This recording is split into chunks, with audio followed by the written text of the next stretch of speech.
Welcome to the channel. Today we will explore a shocking secret of the British royal family, a truth that has been hidden for 30 years and only now at the age of 43 Prince William has discovered. According to a close source, after learning what King Charles had kept secret for decades, William was completely calm. This is not only a personal shock, but also a step that can change the foundation of the monarchy. In the end, what makes a son a successor to the throne face such a dangerous choice? Let's delve into this painful and secret story. Do you think the British royal family could keep a secret for 30 years, if you believe it? Comment 1. If you think it's impossible, leave 0. Don't forget to enjoy the video and leave a sub to support the channel. I will update more shocking royal secrets.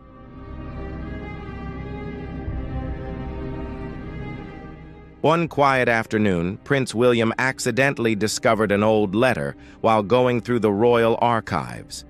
It was a letter from Rosalia to King Charles, written shortly after Princess Diana's death. The content of the letter was an instruction to keep her last wishes secret. William was stunned to learn of the existence of his mother's diaries and tapes, something he had not known about for more than 30 years.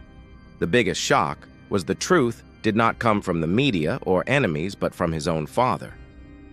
Why did Charles bury Diana's last words?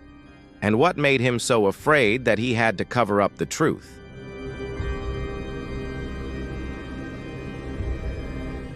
In the final months of her life, Diana recorded her emotions in diaries and cassette tapes, private messages to William and Harry. They contained pain apologies and warnings. Her voice, weak but sincere, echoed from the past, shaking William. He had thought he knew everything about his mother's death, but now he knew a part of the truth that had been hidden for too long. That moment left him with a difficult choice: continue to keep silent to protect the royal family, or bravely speak up to give Diana a final say.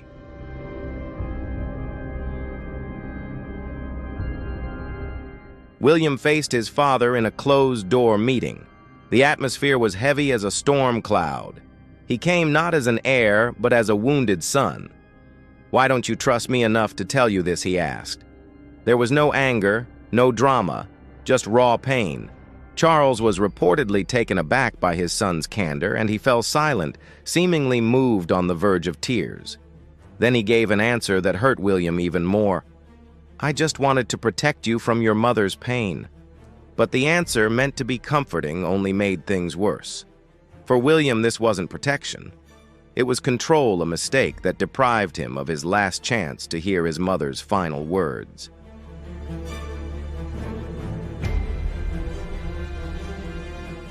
The tense conversation quickly escalated into a confrontation. Voices rose, emotions spilled. William reportedly pressed, "Who else was involved in that decision?" "Just you." Charles said vaguely, "It's complicated." The room shook according to those close to him, not from the noise, but from all the things that had gone unsaid for decades. One royal aide called the moment a breaking point that had been brewing for years. Because this wasn't just about tapes or secret letters, it was about pain that had never been shared.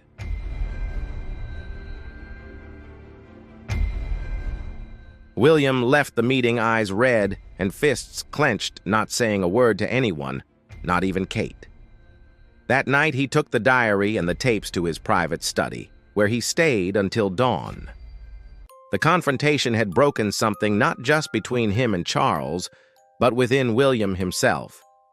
The man who had stood firm as a model prince now realized that the institution he had always defended had tried to protect him from the very thing he needed most: his mother's voice. And the consequences were more than just emotional, they were transformative.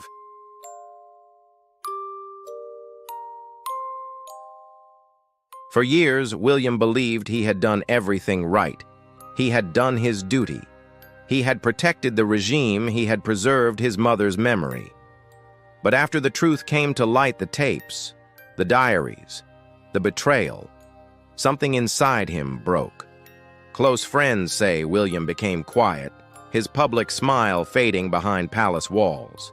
He became absorbed in his own thoughts, telling Kate, "I feel like I've lost my mother all over again." The pain became vivid, as if the funeral had just happened. But this time it was accompanied by anger.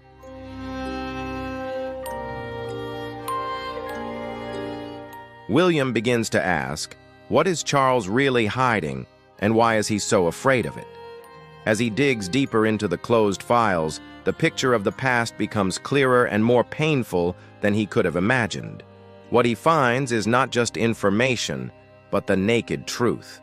Diana speaks with painful honesty about life in the palace, about betrayal, loneliness, and the breakdown of her marriage to Charles. She holds nothing back, not even the moment she realizes Charles has never really left Camilla. She fears for her son's emotional future in a system that has never protected her.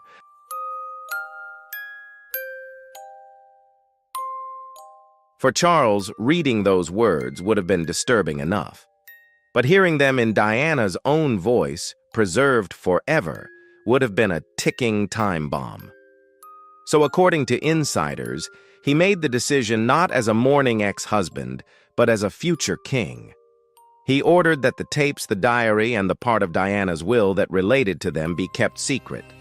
The reason given was that their release would further damage the royal family's image. At the time, Charles was under fire while Diana was almost revered as a saint.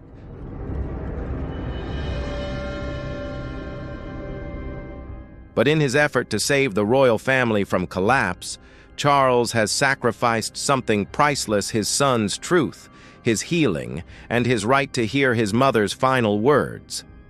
Some believe that Charles feared the tapes would further alienate William and Harry, that Diana's honest words would turn them away from everything he stood for.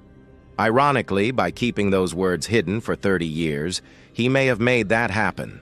Now William is faced with a choice: keep silent, as tradition dictates, or let the world hear his mother's words.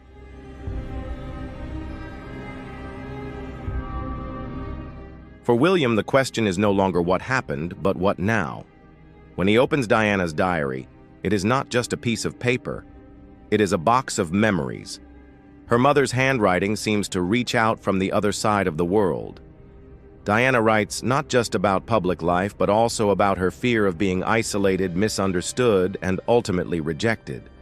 She writes about William and Harry, about their boundless love, and the fear that the royal system will swallow them up.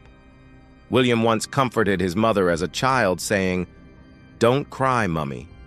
I will be your knight."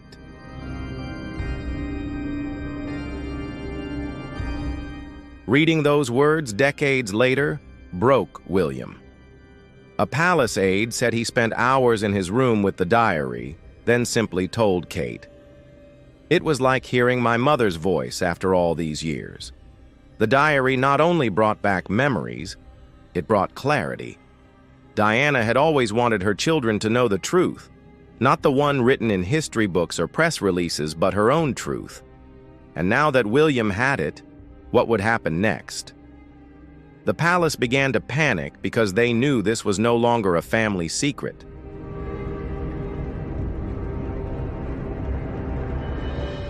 As soon as news broke that William had found the tapes and diaries, the corridors of Buckingham fell silent. Then panic. Emergency meetings were called, the press team alerted. The orders were clear control, the flow of information, call it private, confirm, nothing, deny nothing. But behind the scenes there was fear.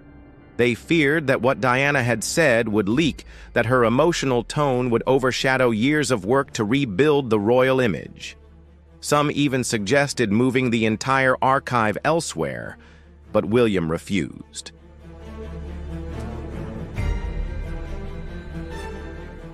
For him, this was not a relic. It was his mother's last words, and he would not let anyone erase her again. As the palace scrambled to figure out how to respond, something else began to emerge.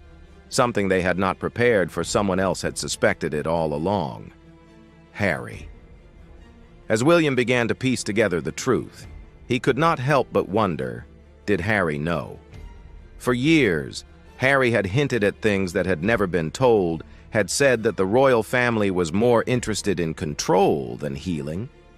Now, William began to think perhaps his brother had always felt this way.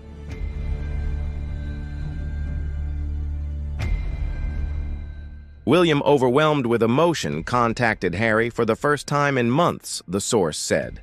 The call was brief, but ended with the words, "I have something my mother left me. I need to share it with you." The possibility that Diana could reconnect her two sons after years of separation is both sad and hopeful.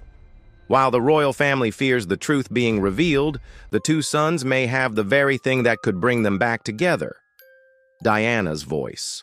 But not everyone in the royal family is ready for that truth to be revealed, especially one Camilla.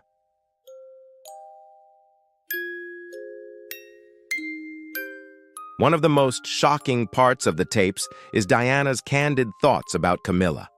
According to sources, Diana spoke brutally and honestly. She described how Charles's affair haunted her marriage. She felt betrayed, not just as a wife, but as a mother trying to protect her children from scandal. If you were Prince William and found out your father had been hiding a secret for 30 years, would you speak up or keep quiet? Comment number 2. If you would speak up, number 5. If you chose to stay silent to protect your family. Don't forget to like and subscribe so you don't miss the next shocking stories from the British royal family.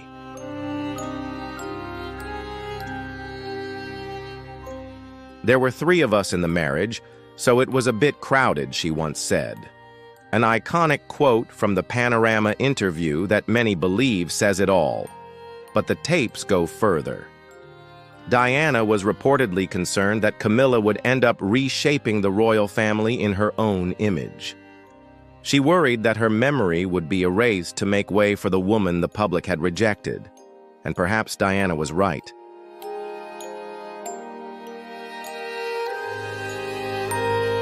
For since Charles's coronation and Camilla's ascension to the throne, Diana's name has been steadily disappearing from speeches, official portraits, and royal ceremonies.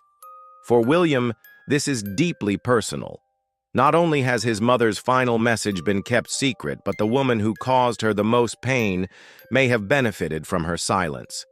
Camilla's role in the royal family has long been a matter of debate, but now with Diana's words emerging from the shadows, things could change forever.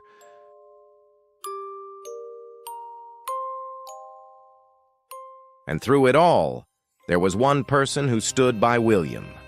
That person was Kate. When the storm of emotions engulfed William, Kate Middleton was there not just as a wife, but as a shield.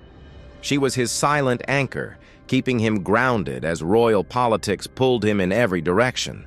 And when William faced the deepest betrayal of his life, Kate was the first person he turned to.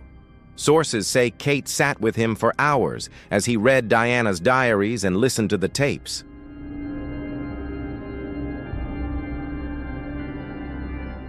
She didn't say much. She didn't need to. Her presence was enough. She held his hand, made him tea, and quietly reminded him that he wasn't alone. But behind that calmness was a quiet anger. Kate was said to have believed the tapes should have been given to William years ago. She encouraged him to face the truth, not to shock, but to heal.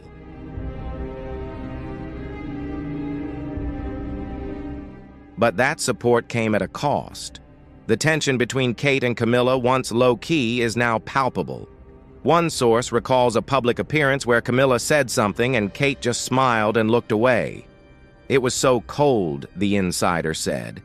You could feel the division. Now, with Diana's voice alive and the family divided on both sides of history, Kate and William face a choice.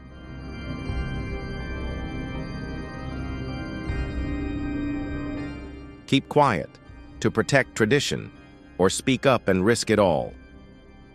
The palace may have tried to keep the secret under wraps, but as the rumors of the letters and tapes spread, the public began to boil over. It started with a small leak. A source close to the press told the press that William had discovered hidden parts of Diana's will. Then came details of the diaries, the recordings, the emotional confrontation with Charles. And finally, the spark. Diana's voice was back.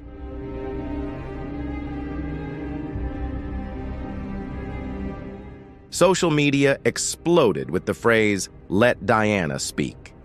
People demanded transparency. Diana's fans, from generations old to new, flooded social media with photos, quotes, and memories of a woman they believed had been wronged. But this time, the outrage wasn't just directed at the press or past scandals, it was directed at the palace itself. Articles began to appear asking, was Charles trying to protect the royal family or himself?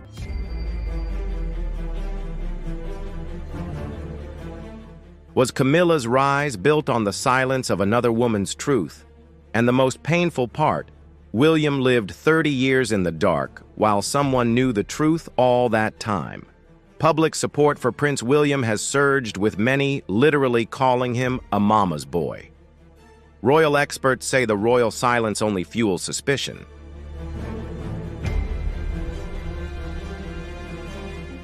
With each day that passes without a word from the palace, the specter of Diana becomes more palpable. And now, with millions calling for the tapes and the entire diary to be released, William finds himself at a crossroads. The institution he was born to lead is the one that prevented him from hearing his mother's final words. But is he willing to risk it all to honor her? Inside the palace, the mood has changed.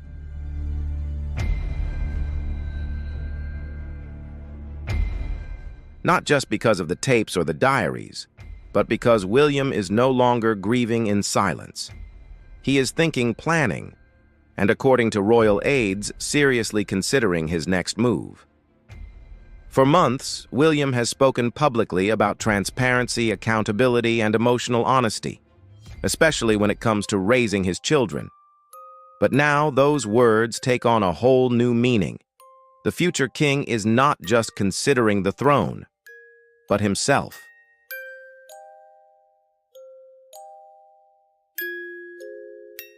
Some sources say he is considering releasing parts of the tapes or diaries, not to embarrass his father, but to finally get Diana to speak in her own words. Others say William wants to share them privately with Harry first, as a quiet act of reconciliation before a public storm.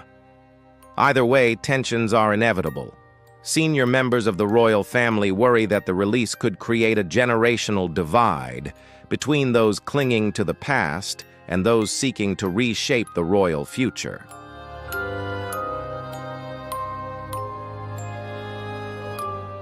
But for William, perhaps this is no longer about politics. This is about legacy, his mother's legacy. She was silenced. Will he let that happen again? As the public rallies behind him and the royal family prepares for a shakeup, all eyes are on the man who was the boy who walked behind Diana's coffin. He is no longer behind, he is leading. And what happens next could change everything.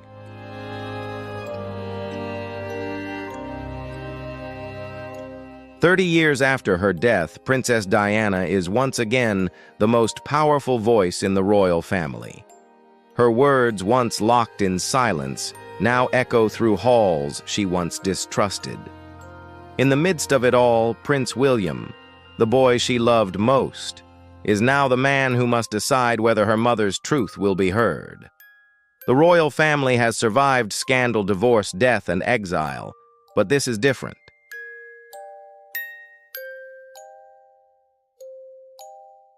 This is not an image crisis or a fleeting media shock.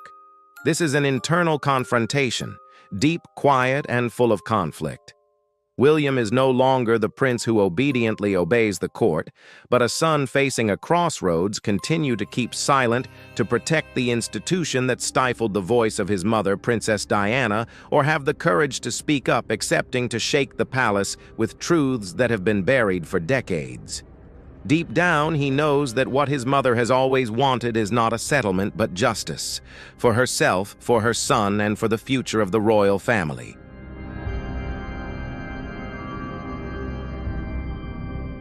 Meanwhile, King Charles became increasingly isolated. He was caught between the pain of the past and the emerging truth. The silent walls of the palace were no longer thick enough to keep the truth from leaking out.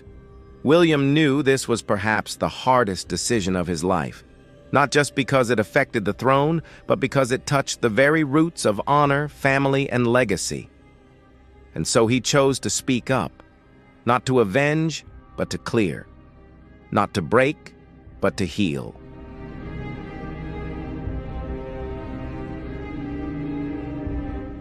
And so, after more than 30 years, the truth has finally been revealed, leaving Prince William with a deep pain and a difficult choice to continue to stay silent or to bravely speak up like his mother did. Whatever the decision, this is certainly a major turning point for the entire royal family. Thank you for watching. Don't forget to like, share, and subscribe to the channel to update the next developments. Hello, everyone! The Duke of Kent has just officially announced that Princess Catherine will replace Queen Camilla as the leader of the Order of the Garter, the oldest and most prestigious organization in the British royal family. This surprising decision not only marks the transfer of power, but also affirms Catherine's increasingly important position in the royal family. So why is Catherine entrusted with this important responsibility? Let's find out right away. What do you think about the Duke of Kent choosing Catherine over Camilla to lead the Order of the Garter? If you support Catherine, comment 1. If you still favor Camilla, comment 0. Don't forget to leave a sub to support the channel and enjoy the whole video.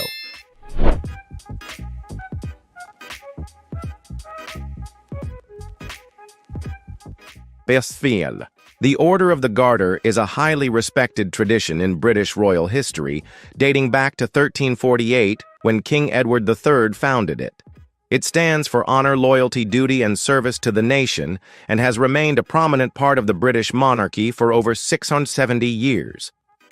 Membership in the order is not easily obtained, and is reserved for a select few individuals who have shown exceptional service to the nation or the monarchy. Each year, Garter Day is celebrated with a solemn and regal ceremony at Windsor Castle, reliving centuries of history. However, in June 2025, a momentous event occurred that touched the hearts of many. A simple transfer of power turned into a moment of momentous change.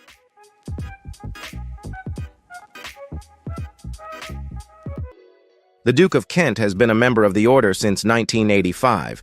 He has been a loyal companion of the Garter for 40 years. Even at the age of 89, he remains dedicated and ever-present.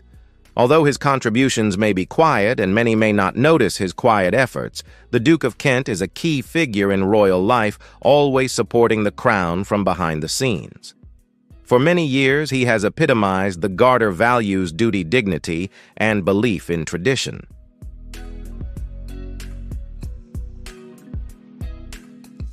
However, as he got older, he made a major decision that would impact the royal family.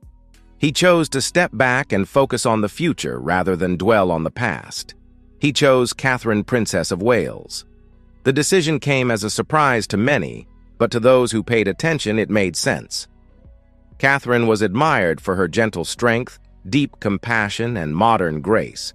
She became very popular across the country, evolving into something more than just a royal figure. Catherine represented quiet leadership by blending royal traditions with the modern world.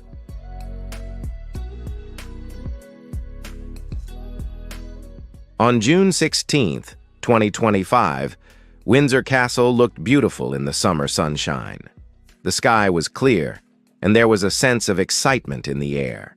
The annual Garter Day ceremony was about to begin, and many people had gathered in the castle grounds to watch. Some wore big hats, others held umbrellas to block the sun. They stood along the path looking for familiar royal faces and enjoying the music of the marching band. The royal family was dressed in their formal attire. King Charles led the way in a blue velvet robe, a plumed hat, and a shiny coat of arms.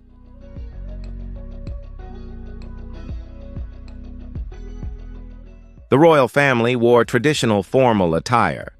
King Charles led the procession in a blue velvet cloak, plumed hat, and shiny coat of arms. Queen Camilla walked beside him, elegant and composed.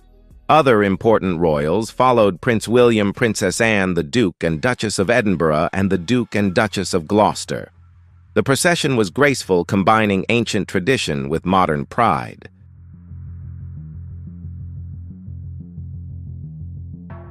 When Catherine appeared, she left a deep impression without being ostentatious. She was naturally beautiful and exuded elegant charm. Her white peplum dress by self-portrait was simple yet sophisticated. Her round, saucer-shaped hat by Shaw Barrett added a classic, sophisticated touch. Her pearl jewelry was soft and timeless, blending the whole look. Her chestnut hair was in soft waves, and her makeup was light with smoky eyes, rosy cheeks, and pale pink lipstick, all of which combined to create an effortless elegance.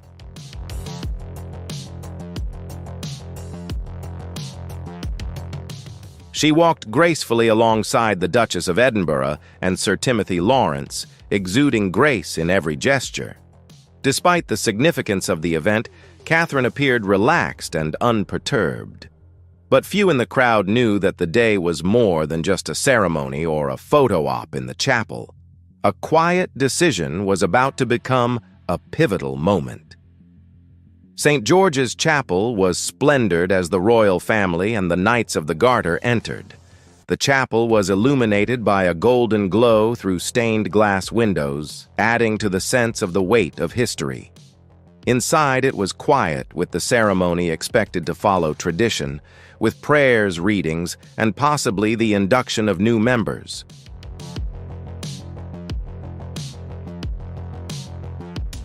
However, an unexpected development occurred.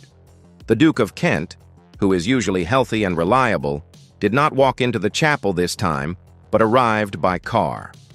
His old age was evident, but his enthusiasm and energy had not faded. As he entered, many in the chapel straightened up a little, realizing they were in the presence of someone who had spent most of his life serving others. If you were chosen to be the successor to lead the royal tradition, who would you choose, Catherine? Comment number 2. Camilla. Comment number 5. Don't forget to like and subscribe to the channel to support us in continuing to bring exciting royal news.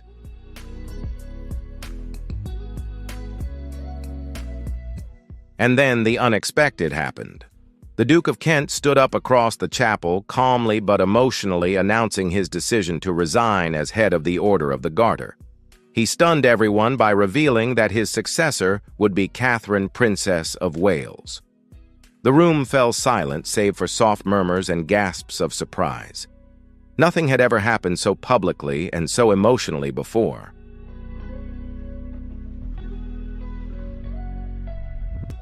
It was not just a transfer of a title, but a symbol of trust, recognition, and transformation.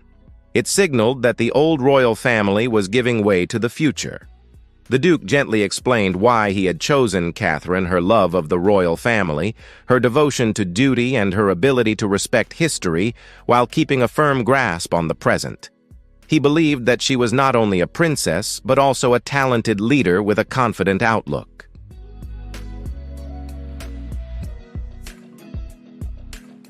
He assured the room and the country that the future was secure with her taking up the post. Catherine was deeply moved as she listened, tears welling up in her eyes and a small, grateful smile on her lips. She didn't need to say anything. Her eyes spoke volumes. King Charles nodded his approval. The decision was a family decision, not a private one. At the end of the ceremony, something unusual happened. The chapel erupted in applause. The sound broke the traditional silence, spontaneous and heartfelt, reflecting the importance of the moment.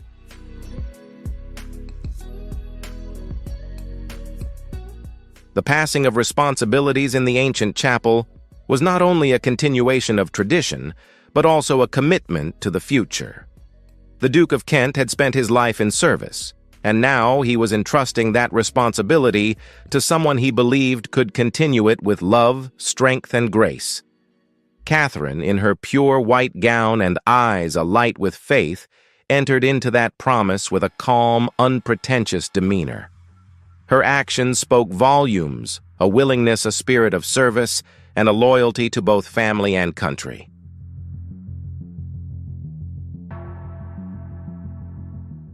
It was not just any day, but a historic day marking the beginning of a new chapter. And by her side, Prince William, her partner and companion, was always there.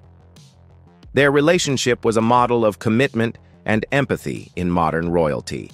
From their early days of dating to becoming parents of 3 children, their love had never wavered.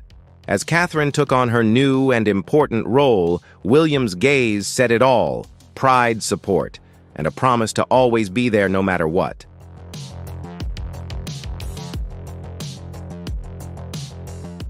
When Kate went through a difficult time in her life, William was there to support her with love and stability. Their already beautiful love story became more special than ever. Kate's life changed dramatically when she, who had always been private and happy in her royal duties, suddenly withdrew from the spotlight. Her absence quickly attracted attention, and speculation began to spread.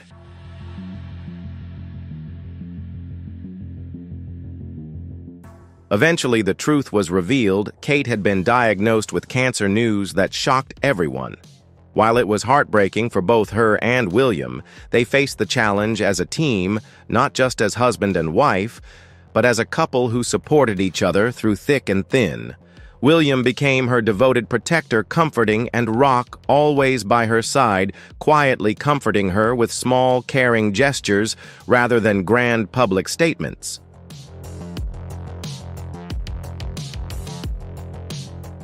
Despite her anxiety, Kate remained calm and demonstrated a deep, quiet courage. She did not seek pity, but only a desire to recover so that she could be with her beloved children.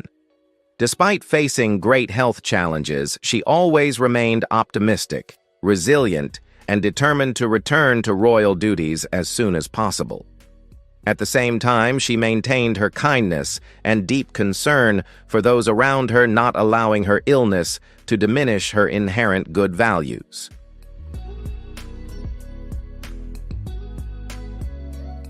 During those difficult days, Prince William was Kate's strongest support.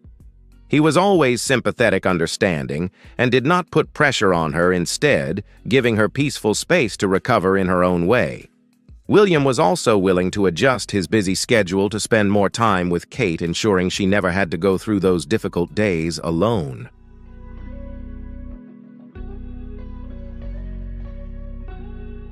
William also thoughtfully plays with the children whenever Kate is tired, bringing peace and balance to the small family. Their love is not a show of grandeur, but rather understanding patience and sincere presence in every moment of daily life. Even when she has to go through difficult, tiring mornings, Kate still finds joy in having William by her side, who knows how to make her laugh and becomes a solid support when she wants to be quiet.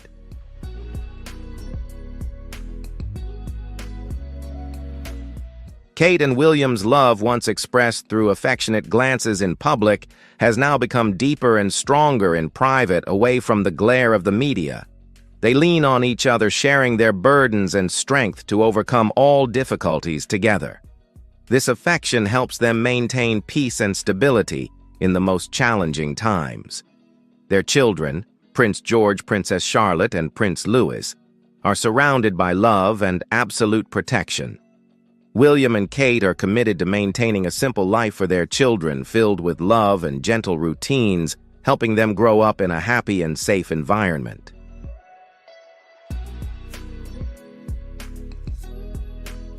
Despite her tiredness, Kate always takes the time to read stories, lull her children to sleep, and listen to their innocent stories. William recognizes her efforts and often helps by cooking, playing with the children, and taking care of the family whenever Kate needs a break. He is both a father and a mother in the family, becoming Kate's strongest support in all circumstances. Their relationship is not only built on love, but also on a strong bond that overcomes all storms, showing a steadfast, deep, and lasting love.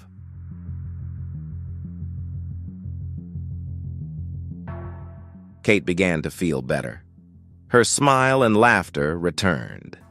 She spent more time in the garden, enjoying the fresh air and watching the children play. William would sit quietly with her, holding a warm drink. They didn't need to talk because their hearts were connected. They were looking forward to what was to come, not just big royal events or dramatic public appearances, but simple family meals, short walks in nature, and watching their children grow up. Although cancer had been difficult for them, it had also strengthened their feelings for each other. It had highlighted what was truly important to them, their bond.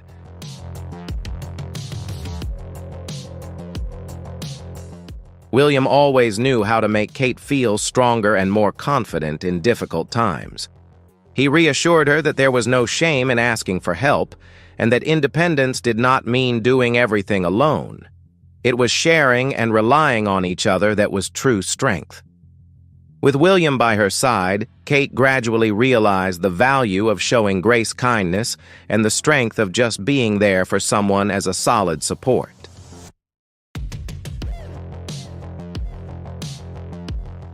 Over time, Kate began to reappear in public slowly and at her own pace.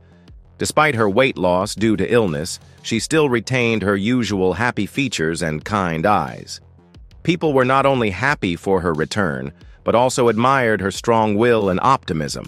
William was always there, giving full support and love not only as a prince, but also as a devoted husband ready to accompany Kate through all the challenges in life.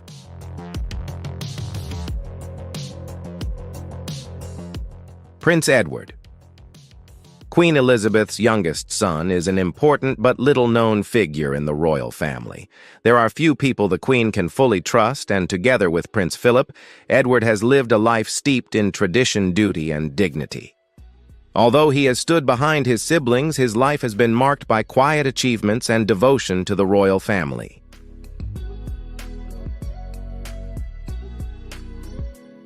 Before his marriage in 1999, Edward was known as His Royal Highness Prince Edward, a title that came with being the Queen's son and serving the monarchy with dignity.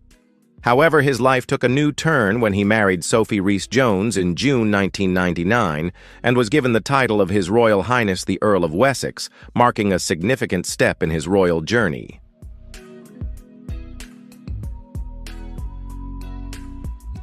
Prior to the wedding, it was planned that Edward would become Duke of Edinburgh, a title previously held by his father, Prince Philip. However, this title would only be transferred after both his parents died and the title returned to the crown. Despite the long wait, this commitment remained constant throughout Edward's life, reflecting his deep respect for royal tradition and family heritage. In the years that followed, Prince Edward continued to be awarded important titles.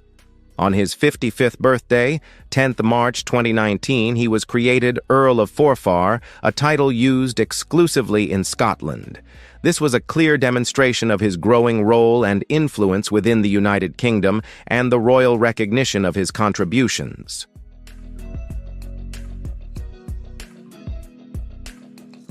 Finally, on his 59th birthday, 10th March 2023, Prince Edward will be officially proclaimed Duke of Edinburgh, fulfilling the legacy of his father, Prince Philip.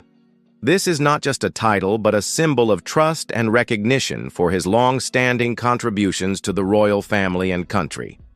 However, the title has one important distinction: it cannot be passed on to his son, and will return to the crown upon his death. This marks a significant final chapter in Edward's royal journey and represents a careful consideration of maintaining tradition and ensuring the future stability of the monarchy.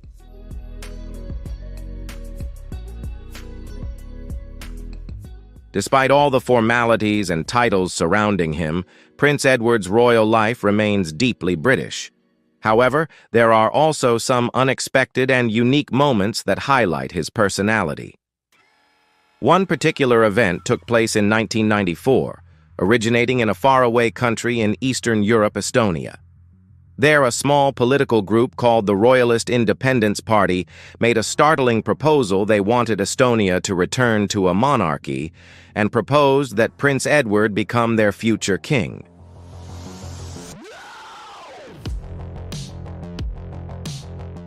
The political group even wrote a letter to Queen Elizabeth II expressing their respect and admiration for Edward's qualities and expressing their honor if he accepted the position of King of Estonia. However, Buckingham Palace responded politely but firmly, rejecting the proposal, saying it was not acceptable.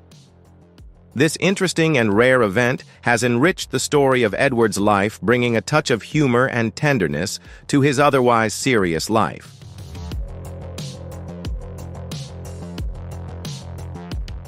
Throughout his career, Prince Edward has received many important awards and positions, affirming his special position in the British royal family. He is currently a member of the Order of the Garter, one of the oldest and most prestigious orders in the UK. He is also a member of the Order of the Thistle, a symbol of deep connection with Scotland. In addition, Edward holds the title of Knight Grand Cross of the Royal Victorian Order and is appointed personal aide to the monarch.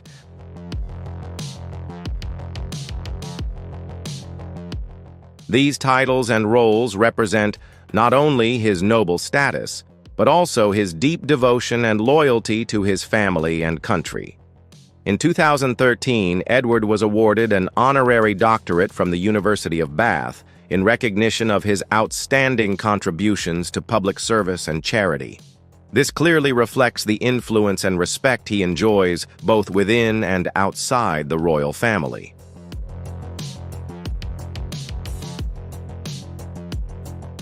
Edward's royal identity was also evident in his personal coat of arms, which included a full royal coat of arms with a distinctive label to distinguish him from other members of the royal family.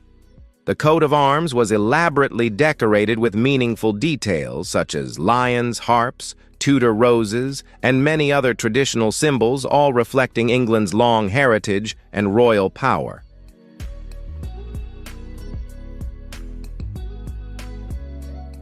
Edward's crest features a golden lion standing on a small crown, the signature symbol of a king's son. The shield is flanked by heraldic supporters, a crowned lion and a unicorn wearing a unique chained crown. These historically significant figures tell the story of the long-standing power and unwavering traditions of the English monarchy, while highlighting Edward's dignity and authority.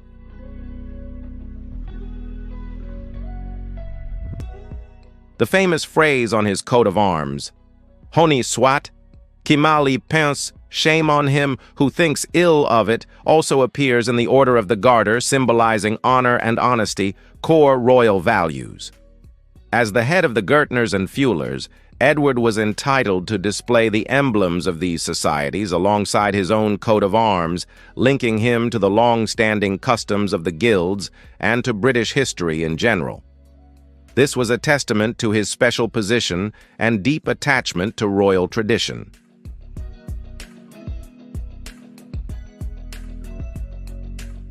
Prince Edward's journey as a royal has been quiet and dignified without drama. He has shown loyalty and respect in serving family and country, always remaining humble and not seeking the spotlight. With each new title and careful decision, he has carved out a unique role for himself within the royal family. The titles, badges, and prestigious appointments he has received all illustrate a prince who remains steadfast and kind despite the upheavals of royal life. Is this the reason behind the Duke's commitment to what matters? Or is there something more going on behind the palace walls? Let's take a closer look.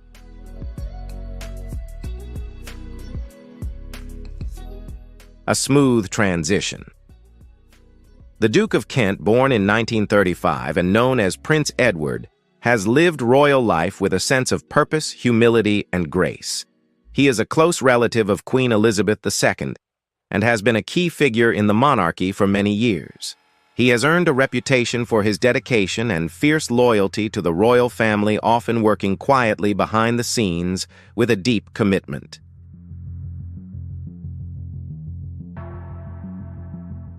He attended thousands of public events on behalf of the royal family, including ceremonies, state visits, and gatherings in the UK and abroad.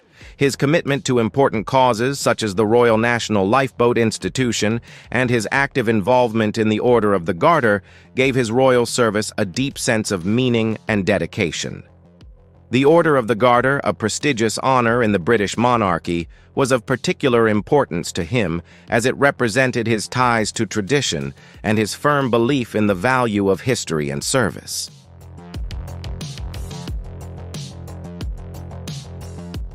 At the age of 89, the Duke has begun to reduce his royal duties. This change is not sudden, but a deliberate response to his age. He has become more reliant on assistance and has let others do the things he once did himself. His biggest change came when he chose to relinquish his role as Master of the Order of the Garter, a position he had cherished for many years, to a younger and more trusted person, Catherine, Princess of Wales. This choice was not a retreat, but a show of faith. It showed that he had faith in the younger generation. It was a symbol of his wisdom and his belief that traditions must be passed down carefully if they are to survive. He saw Catherine not only as a capable member of the royal family, but also as a symbol of strength, kindness, and grace.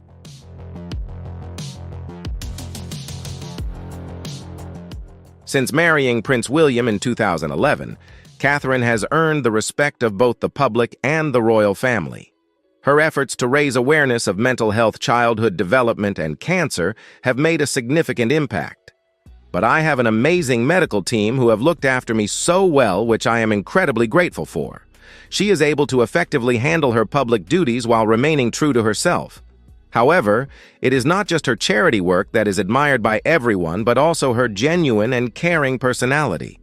Whether she is attending formal events or interacting with ordinary people, Catherine's warmth and kindness are always evident.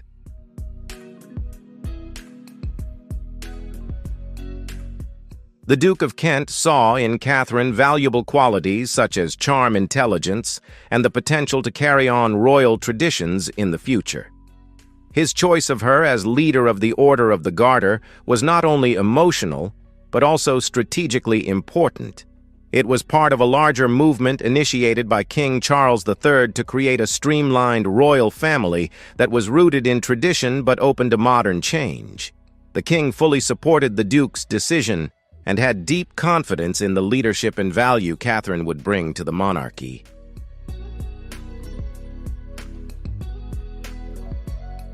The occasion was not only a formal affair at St. George's Chapel, but also one of deep emotion. It symbolized the passing of titles and reflected the strong bonds of trust and closeness within the royal family. Although the Duke of Kent is often portrayed as a rather aloof man, his speech at the ceremony revealed his sincere admiration and deep feelings for Catherine. In speaking of her, he not only trusted her leadership skills, but also her compassionate nature and devotion. His eyes reflected the gentleness that had come from years of royal service, and the confidence that his precious legacy would be firmly preserved through Catherine.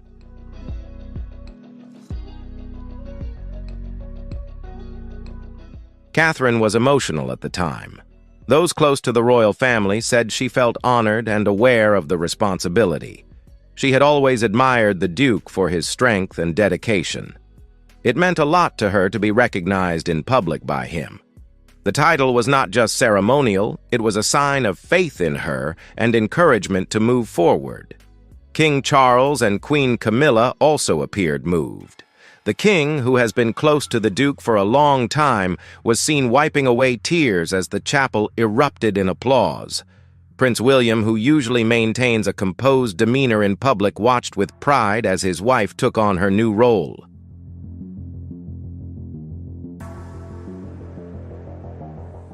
The peaceful carriage ride that followed allowed for some reflection. As the royal family departed, it was not a noisy or lavish affair. Instead, it was quiet, thoughtful, and filled with meaning. The day was important to Catherine. Over the years, she had transformed herself from a young royal bride into a mature and respected figure. Her hard work had helped build her reputation as a caring leader. The Garter Day ceremony symbolized a new beginning for her. It was a clear sign that she was prepared to take on more of a leadership role, not only in her projects, but also in the traditions of the monarchy.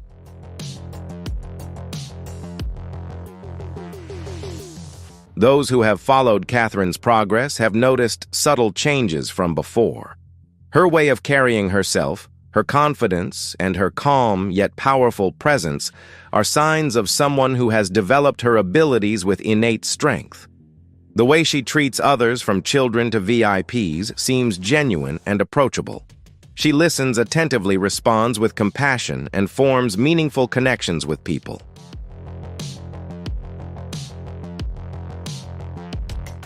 The Duke thought carefully about his decision and discussed it with the king and other senior members of the royal family to ensure a smooth transition. Those close to the palace believed that Catherine was his first choice from the start. He had strong faith in her abilities and wanted to ensure that the Order of the Garter was passed on to worthy people respecting its past and future. The Duke quietly guided the younger generation of royals by sharing his experiences with Catherine and William over tea through small gestures and kind words. His advice was invaluable because he had lived through many of the most important moments in royal history. He recognized Catherine not only as a future queen, but also as someone who would represent the monarchy well.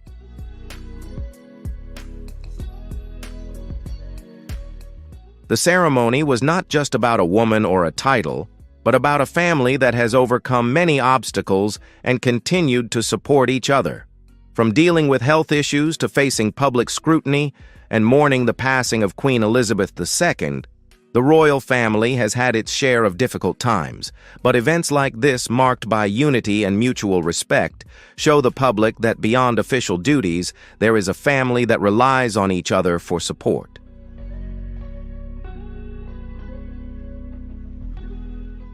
The presence of senior members of the royal family, including King Charles, Princess Anne, and the Duke and Duchess of Gloucester at the event, is not only a tradition, but also a demonstration of unity. Their attendance demonstrates loyalty not only to the monarchy, but to each other. Catherine's new position as head of the order symbolizes this unity. It is a moment where past and present meet and trust is passed down through the generations.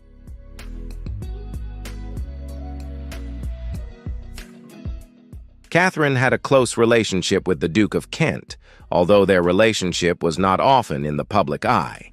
They respected and cared for each other. He gave her wise advice, and she admired him, which brought them closer together. She often looked to him for guidance to understand things better. His calm and experienced outlook on life helped her feel secure, especially at important public events. The Duke not only gave her a title, but also gave her his approval by granting her this prestigious honor. By accepting it, Catherine demonstrated that she was not only willing, but also prepared. She not only became the Princess of Wales, but also embraced her role as a guardian of tradition and a symbol of hope for the future of the British monarchy.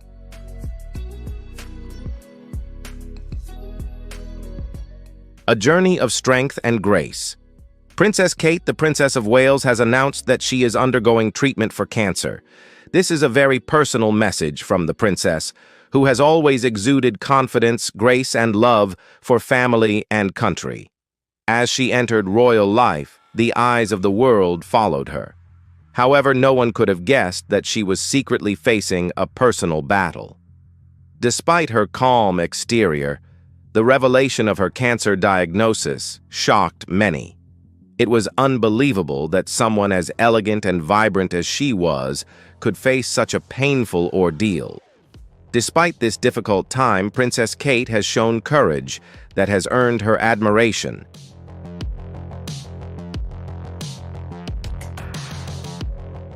Her battle with health issues began quietly. At first, it seemed like a normal break from her royal duties. How sweet of you to come and say hello. Yes, Merry Christmas. Many thought she was just relaxing or spending time with loved ones. However, as time went on, concerns began to arise.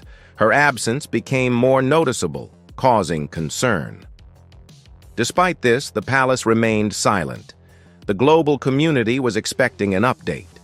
Finally, Princess Kate opened up about her struggle at the right time. She was told she had cancer. The news was devastating and touched many people around the world.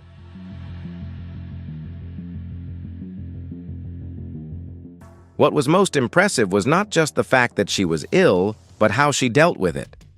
She did not seek pity or want people to feel sorry for her. Instead, she focused on recovering, caring for her children, and staying positive. This journey was something she never expected to happen, and like many people with cancer, it took her by surprise. One minute she was juggling royal duties and looking after her children, and Prince William the next, she was facing medical tests, surgeries, and treatments. The change was rapid and life-changing, but Kate faced the situation calmly and bravely, as she always did with her quiet strength.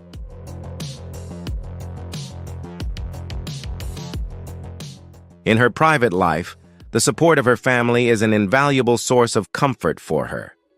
Prince William, who has always been her strongest support, has always been by her side. Their relationship has not only been strong, but has also become closer through each challenge. The children bring joy, innocence, and warm light in the most difficult days. For Kate, the role of motherhood is the most precious thing, the motivation that motivates her to fight hard so as not to miss any meaningful moments such as smiles, bedtime stories, or peaceful moments with her children.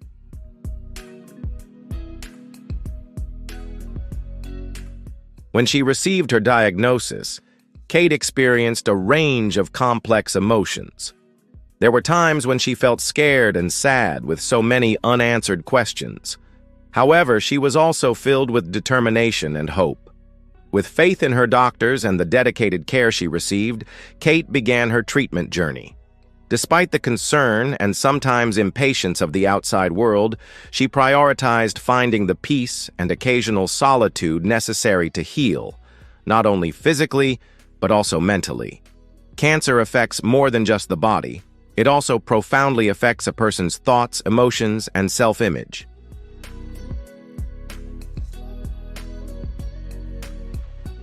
Despite her quiet and absence, Princess Kate's influence is still felt. People naturally miss her and want to see her at events again, dressed in her gorgeous outfits, greeting crowds and comforting children on charity visits. Yet even away from the spotlight, she continues to be an inspiration to others. Her struggle is a reminder to everyone that life can take unexpected turns. It also highlights the fragile nature of health and the importance of taking a step back to focus on healing, even for those who are considered strong.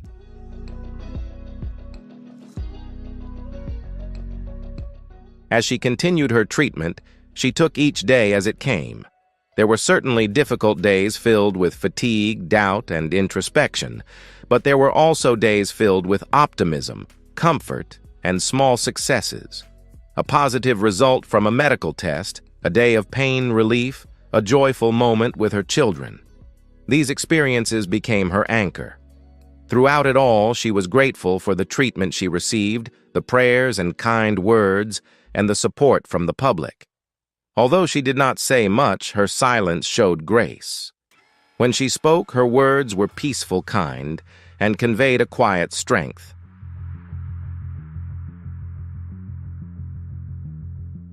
When she returns to the public eye, it will not just be to resume her royal duties. It will also be a joyous recognition of her strength in overcoming adversity. People will see her not just as a princess, but as a courageous and dignified woman who has persevered through challenges. Her journey is ongoing. It will take time to heal. Even if her cancer treatment is effective, there will still be many stages of recovery to go through. Princess Kate has proven that inner strength can be just as powerful as outward bravery. Her story is not just about illness. It is about resilience, motherhood love, and managing adversity with grace.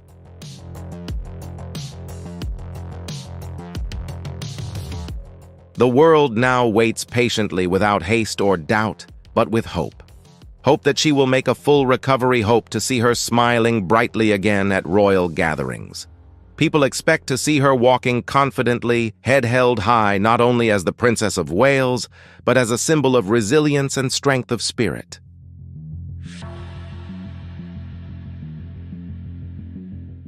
During this period of her life, Kate demonstrated that even the most respected individuals face great challenges. However, It is how they face and overcome these challenges that truly reveals their true character. As she moves forward, Kate has become the embodiment of precious qualities: a devoted mother, a loyal wife, a gentle princess, and above all, a resilient survivor. While the news of her cancer was heartbreaking to many, her response and quiet fighting spirit are a great inspiration. Her story continues to radiate passion, courage, and deep inner beauty.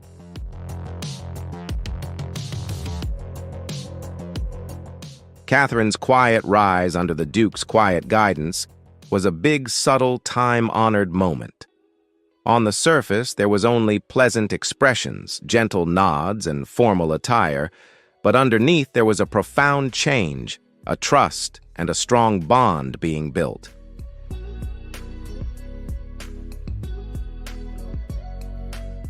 At the center of it all is Catherine, who enters a new chapter of royal duties with the calm but steady guidance of the Duke, who has always been a dedicated guide. The Duke is known for his peaceful demeanor and thoughtful manner, making him a powerful yet humble figure within the royal family. While he prefers to stay out of the public eye, his influence is profound on those he trusts and nurtures.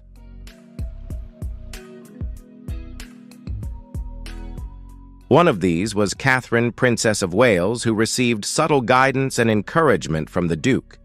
Their interactions were understated but profound, marked by the wisdom, compassion, and understanding that came from years of royal service.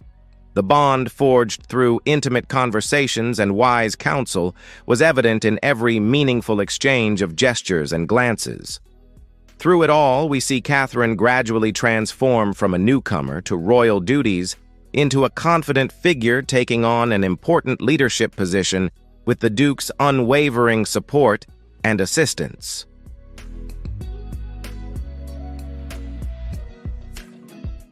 Catherine received unwavering support from the entire royal family on this momentous day. King Charles III, despite his personal challenges and the enormous responsibility of ascending the throne, still showed deep concern and trust in Catherine through his meaningful nod of approval. Beside her, Prince William walked steadily with pride in his eyes and unwavering support, giving Catherine the strength and courage to continue taking on her new role. The ceremony not only marked an important milestone in Catherine's royal career, but also a testament to their shared journey as a resilient couple, overcoming many challenges and building a loving and lasting family life.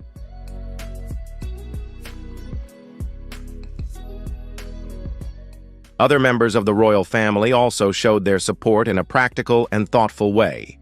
Princess Anne, with her straightforward and down-to-earth personality, has become a trusted advisor, providing honest advice that has helped Catherine stay grounded during difficult times. The Duke of Edinburgh, although a relatively new member of the leadership team, has also been supportive of modernizing the monarchy, making it more relevant to modern society. His presence at the event was a testament to the unity and shared commitment of the royal family to a harmonious blend of tradition and innovation.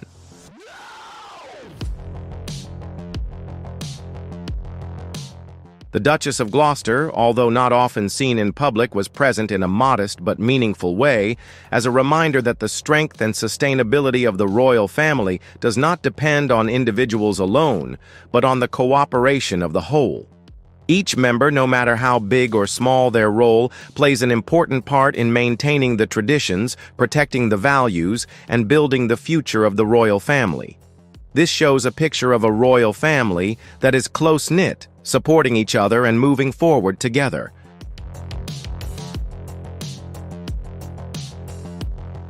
The ceremonial occasion, filled with tradition and emotion, was more than a royal event. It symbolized something deeper: the strength of a united family. In private, they have supported each other through good times and bad. Catherine's recent health struggles, including a battle with cancer, have only served to highlight this. While the public has seen her put on a brave face, her family has provided unwavering support behind the scenes. The Duke of Kent, in his classic, thoughtful style, has sent her heartfelt letters. These may seem like small gestures, but they mean so much. In those moments, the monarchy is not about titles or crowns, it is simply about family.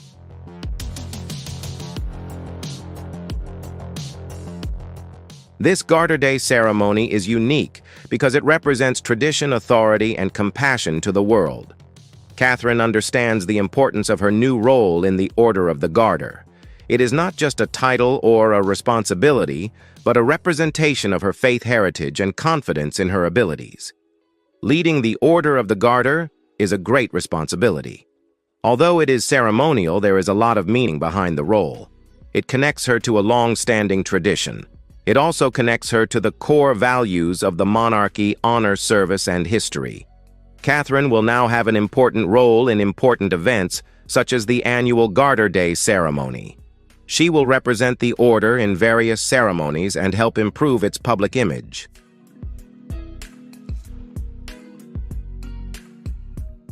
However, Catherine is not content with simply maintaining long-established customs. She wants to renew and revive them in a way that is more relevant to today's younger generation. She is currently working on a plan to modernize the Order of the Garter, making it more relevant and accessible to modern society. One of the proposals being considered is to expand exhibitions and educational initiatives so that the public, especially children and young people, can better understand the history and significance of the order.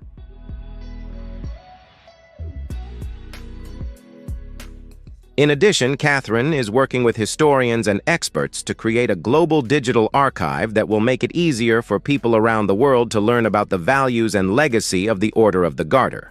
She also proposes partnerships with schools and non-profits to spread the core values of the Order of the Garter, such as service, courage, and loyalty, into education and the community. Catherine believes that honoring the past is not only a matter of looking back, but also of inspiring a better future.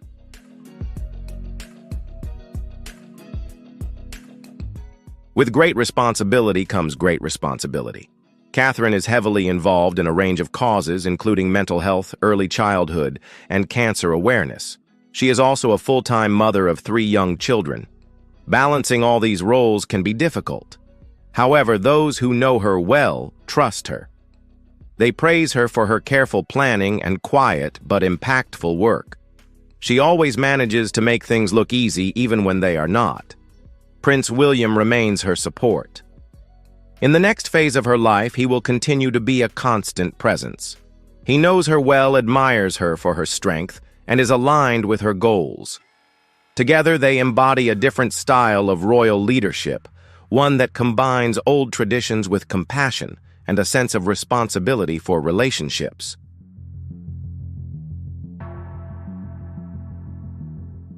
Being a key figure in the Order of the Garter shows that Catherine is now more involved in the monarchy than ever before. She is in a position where the past and the future meet. Her fresh perspective, empathetic nature, and strong determination will influence the future direction of this historic order and the monarchy. The Garter Day ceremony in 2025 will be remembered for more than just being a royal tradition. It signifies a change that is taking place. When the Duke of Kent hands over his responsibilities to Catherine, it is not just a change of title, it is a momentous moment. It shows that the future of the monarchy is secure. It demonstrates that leadership does not need to be loud to be effective. Grace, compassion, and quiet strength can be just as powerful as tradition.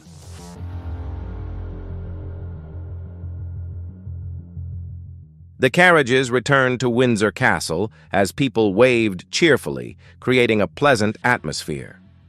Inside the castle, away from the public eye, the family enjoyed a peaceful celebration. The Duke of Kent, known for his composure, even smiled briefly. Catherine, holding hands, paused for a moment, feeling the importance and the possibilities of the future.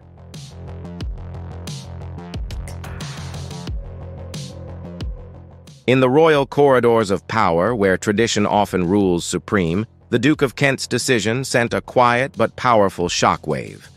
As the highest-ranking woman in the kingdom, Queen Camilla would have been the natural successor to lead such a noble order. The choice of Catherine instead was not a snub to the Queen. but a deliberate statement.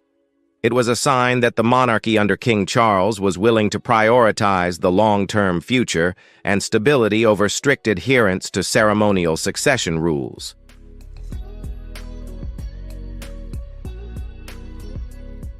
The Duke of Kent, who has served the royal family through decades of change, possesses a deep wisdom. His decision was not a whim, but the result of years of observation. He has seen Catherine mature from a young royal bride into a confident politician who can connect with the public in an authentic way without losing her dignity. He recognizes that for the Order of the Garter to continue to be meaningful in the 21st century, it needs a leader who both respects the past and embodies the future. In his eyes, Catherine is the perfect bridge.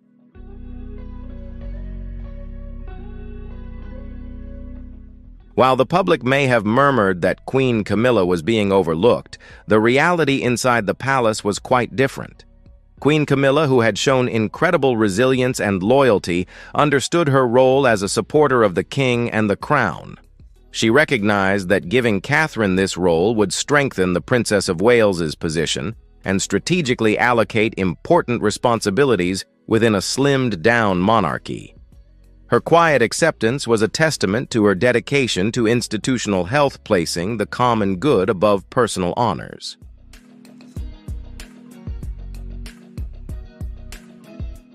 This decision could not have been made without the full approval of King Charles III. His support for the Duke's choice demonstrates a unified strategic vision at the highest levels of the royal family. The king understands that the future strength of the monarchy lies in the family of the Prince of Wales. By elevating Catherine to such a position of visibility and prestige, he is proactively strengthening the foundations for the reign of his son, Prince William, ensuring a seamless and popular transition of power for decades to come.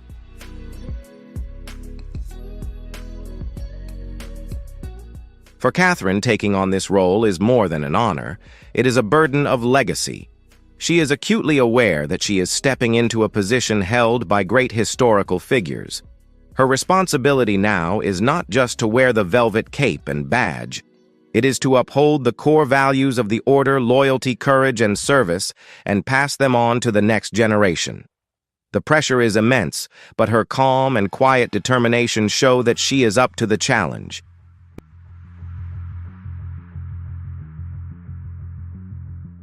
That year's Garter Day ceremony will be remembered not just for its splendor, but for the quiet revolution it represented.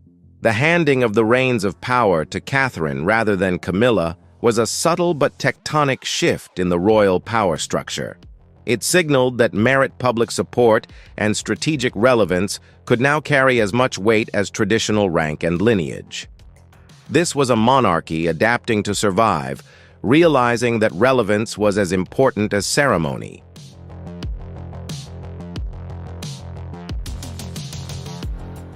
With the passing of the baton, the Duke of Kent and Catherine's relationship entered a new phase.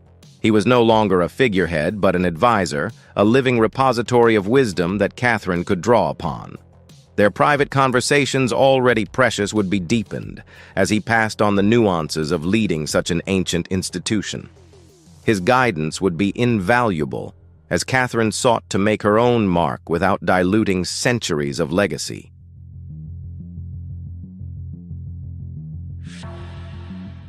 The decision was a masterstroke of public relations.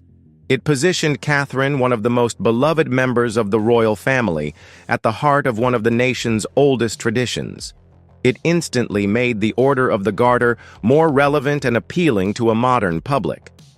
It sent a clear message: the monarchy is not a relic of the past, but a living, evolving institution led by people the public admires and trusts.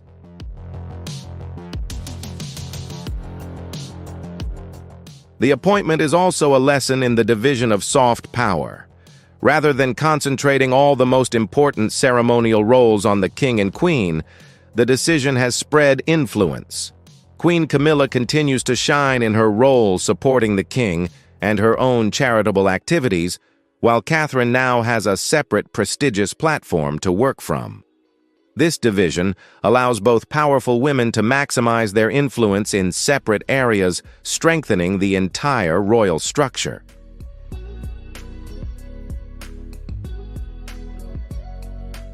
The world is watching to see what Catherine will bring to the role. Will she use her platform to highlight everyday heroes who embody the values of service and courage in their communities? Will she launch educational programs to connect young people with the Order's rich history? Whatever she chooses, there is no doubt that her combination of compassion, intelligence, and modern thinking will breathe new life into the Order of the Garter, ensuring its survival and growth for generations to come.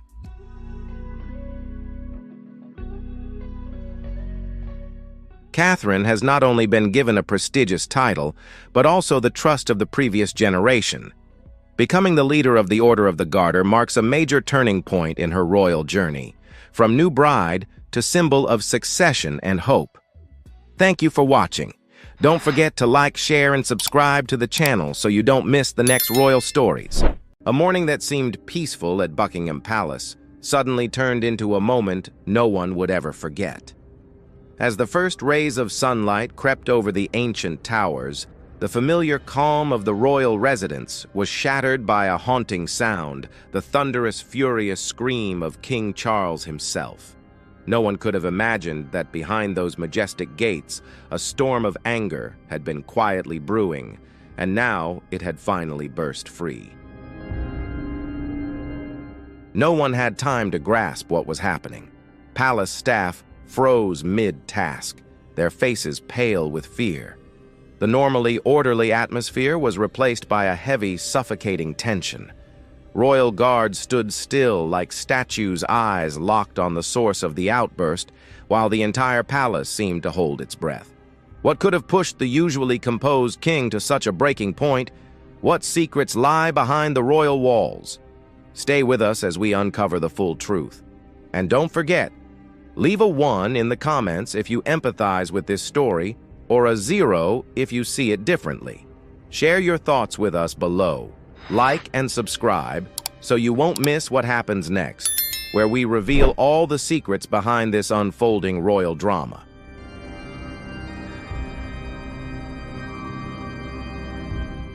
An unprecedented scene shook Buckingham Palace on what was supposed to be a quiet and peaceful morning.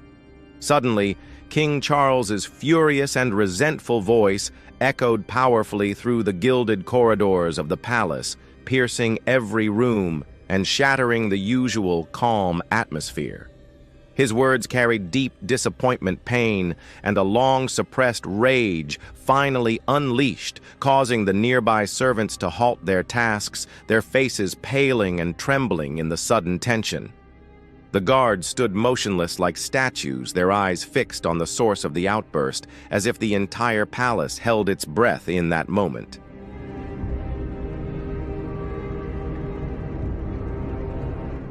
Everyone sensed the gravity of the situation when they realized that the target of the king's fury was not a court official or an outsider, but Queen Camilla, the wife and companion whom everyone expected the king to protect and cherish.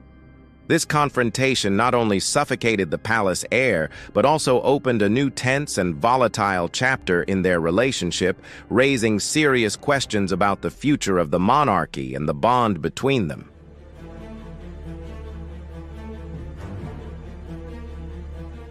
According to insider sources that have been leaked, King Charles uncovered a shocking and almost unimaginable truth. A priceless piece of royal jewelry had mysteriously disappeared from the secure vault within the palace. This revelation sent shockwaves through the royal household, triggering an intense investigation. As the inquiry progressed, every lead and piece of evidence began to converge on a single person, Camilla. The very woman whom King Charles had defied centuries of royal tradition to elevate and crown as queen was now cast into the harsh spotlight of suspicion, raising questions and tensions that rippled through the corridors of power.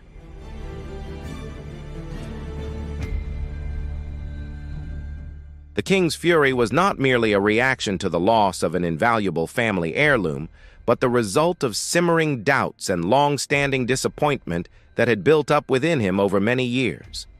These feelings had not been openly expressed, but they quietly existed, gradually eroding his trust and affection for those around him, especially within the family. The loss of the royal jewel was the final straw, causing all the long-held feelings of disappointment and doubt to erupt into an uncontrollable fury. It was not merely a material loss, but a blow to the honor and prestige of the royal family, something the king could not tolerate.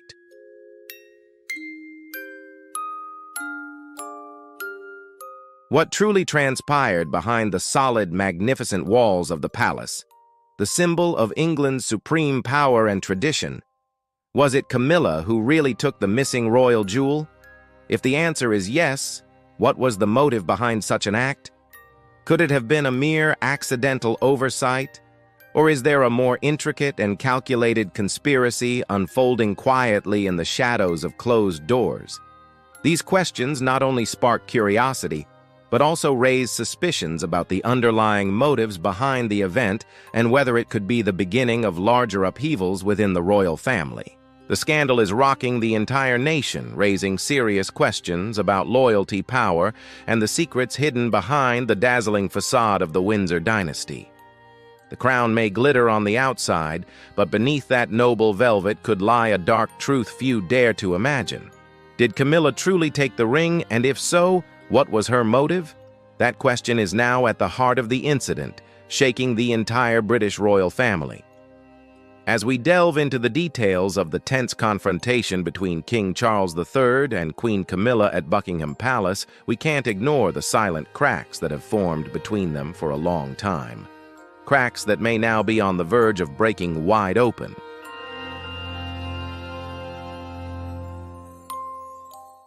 The story began when Camilla officially took on the role of Queen Consort. Initially, her role was seen by the public and the royal family as a traditional image, the wife standing behind her husband, supporting the king in ceremonial duties and maintaining the image of a devoted spouse. Like previous queens, she primarily carried out symbolic duties, representing the royal family at public events, and striving to uphold the image of a loyal woman supporting the king's position. Although these tasks were important, they were rarely highlighted or emphasized.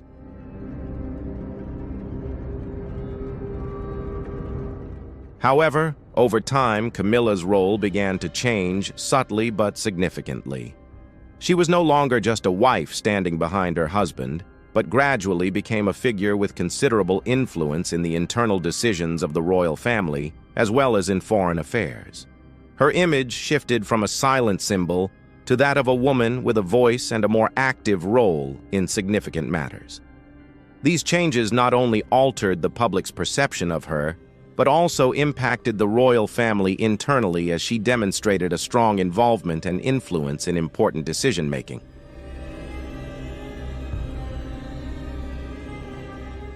Camilla's influence has been steadily increasing.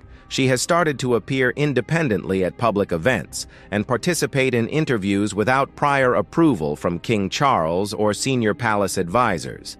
Some observers have pointed out that she is gradually breaking away from the traditional mold of a spouse. Historically, this role has been built around close coordination with the monarch, where the spouse typically plays a supportive role and maintains the image of the royal family. However, Camilla seems to be shifting this approach, demonstrating a clear autonomy and actively engaging in public decisions and activities.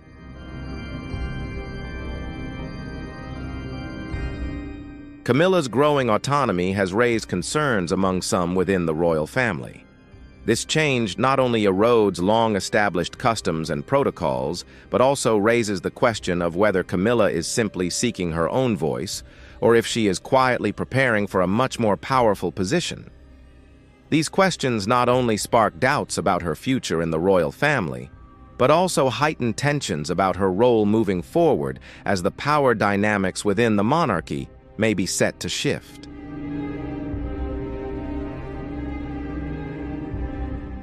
An official change in her status sent shockwaves throughout the royal family and beyond. The royal website, traditionally a reflection of the monarchy's hierarchy and roles, quietly updated Camilla's title from Queen Consort to simply Queen. At first glance, this might seem like a subtle shift or a mere linguistic adjustment, but in the delicate world of royal protocol, this seemingly minor alteration carried significant implications. The adjustment was not without controversy.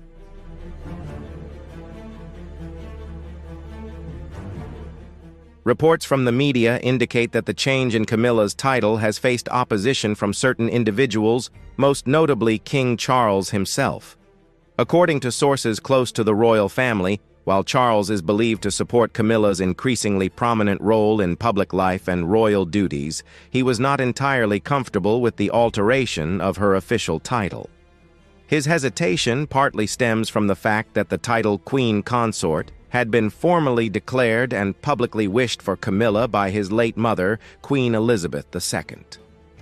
Adhering to the late Queen's wishes has long been regarded as a sacred and traditional obligation within the British royal family.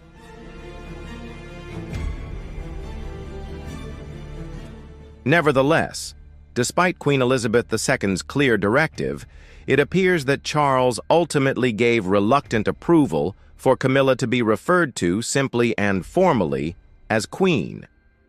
This change, though seemingly minor in wording, carries deep symbolic significance as it reflects a shift in power and a redefinition of the monarchy's image in the public eye. For some, the decision is even seen as going against the late Queen's explicit intention, sparking controversy over whether royal tradition is being eroded in the face of modernization. The matter continues to raise questions about Camilla's true role and the complex balance between duty title and official recognition, both within the royal institution and among the public.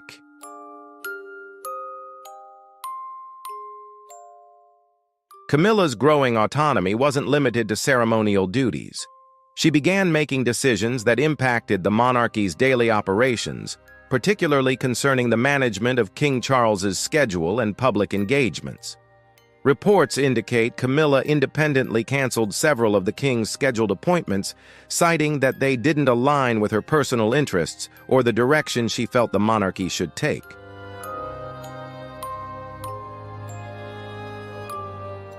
These actions were seen as signs of increasing self-assurance and demonstrated she was no longer a passive figure. When questioned about her decisions by royal aides and staff, Camilla responded candidly and unapologetically. She was reportedly heard to say, "It wouldn't do him any good. The Queen knows best." This statement clearly showcased her belief in her personal judgment and her expanding role within the monarchy. To some, this was necessary confidence. To others, it was a sign of overstepping boundaries.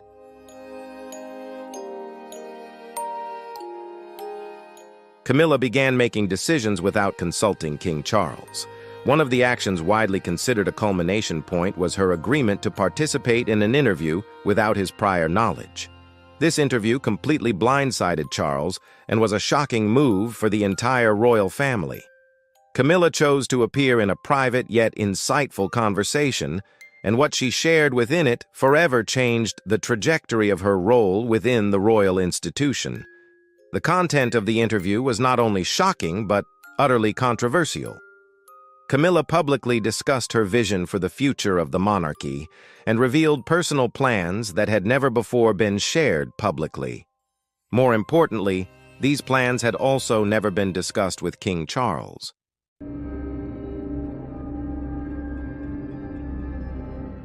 Camilla described the interview as a candid and authentic look into her personal views, but it quickly became the focal point of tension and suspicion as she spoke about strategies and initiatives she envisioned for the royal family. What shocked many close to the crown was Camilla's revelation of details about plans Charles had shared privately with her under the assumption they would be kept in absolute confidence. This betrayal deeply hurt Charles, as he had always seen Camilla as his most trusted confidant.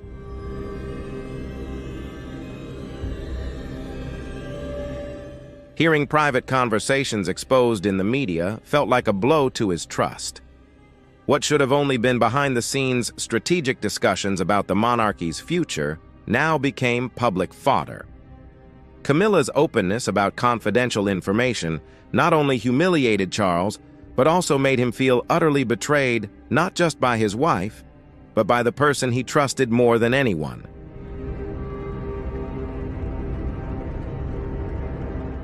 For Charles, this betrayal was the last straw. He had long valued discretion and privacy, and the public exposure of his most intimate conversations was beyond his tolerance. For years he had been patient with the complexities of his marriage, but this action forced him to confront a painful truth: the rift between him and Camilla had become too wide to continue ignoring.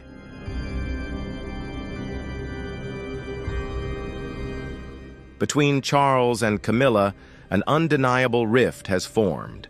It is time to confront her directly and hold her accountable for her actions. The future of their relationship and the monarchy itself hangs in the balance. One morning after Camilla's shocking interview, tension filled Buckingham Palace. Camilla was notably absent the previous evening, an unusual occurrence, especially amid the ongoing crisis. As hours passed, Charles grew visibly agitated. He was a man under immense pressure.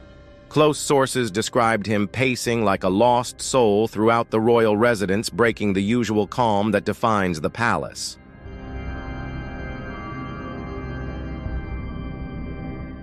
Witnesses could sense that something deeply troubling was unfolding.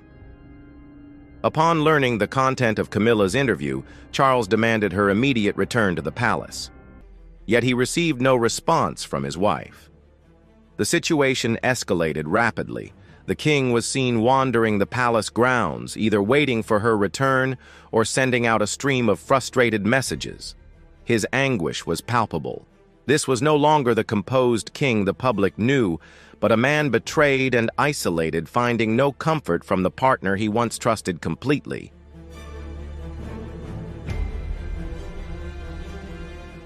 When Camilla finally arrived at the palace the next morning, her demeanor was nothing short of cold and disdainful. She reportedly walked past staff with her head held high, pointedly ignoring their greetings. The entire space was filled with an anxious silence as she proceeded to the meeting room where Charles awaited. Camilla entered with an unsettling confidence, her gaze steely, her stride straight and rigid. The moment she crossed the threshold, one could distinctly feel a storm brewing.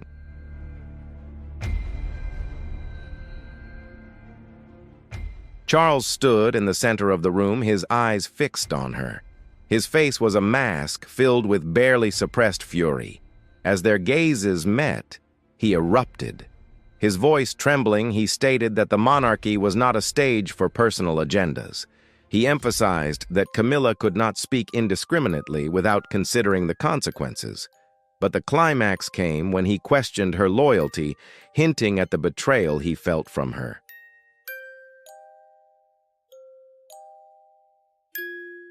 Camilla showed no signs of remorse. Quite the opposite. She appeared more assured than ever. In the face of scrutiny, she stood tall and composed, her posture firm and her gaze steady. There was no hesitation in her voice, as she declared that she saw nothing wrong with her actions. To her, she had simply exercised her right. The right, she believed, came with her position as queen. She firmly emphasized that she was indeed the queen, and as such, she had every right to express her thoughts openly without apology or justification. This assertion, delivered with such certainty, struck a harsh and unexpected chord. To Charles, it felt like a stinging rebuke, not just of his authority, but of the delicate balance he had tried to maintain between public tradition and private emotion.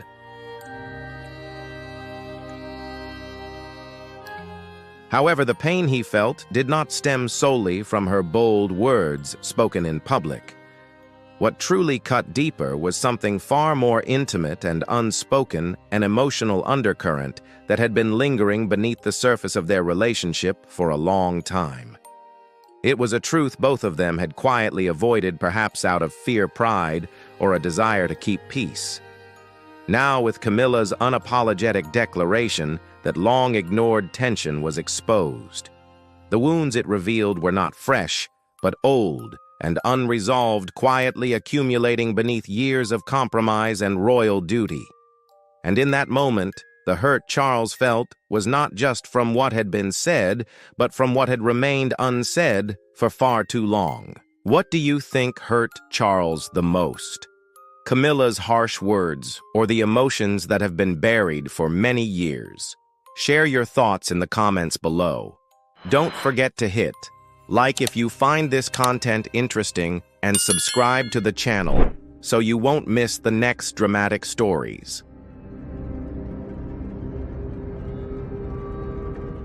In that moment of peak tension, the king finally could not contain his long, simmering rage. His voice trembled, echoing through the room. He screamed, "You are the one who stole the royal jewels. You stole my ring." His accusation cut through the thick silence like a knife. He looked at Camilla with eyes full of hurt and fury. The answer seemed too clear and too painful. The room fell silent. The ring Charles referred to was no ordinary piece of jewelry. It was the king's personal insignia, a symbol of royal power, authority, and legacy. Losing it, or worse, having it stolen, was a fatal blow not only to him, but to the monarchy itself.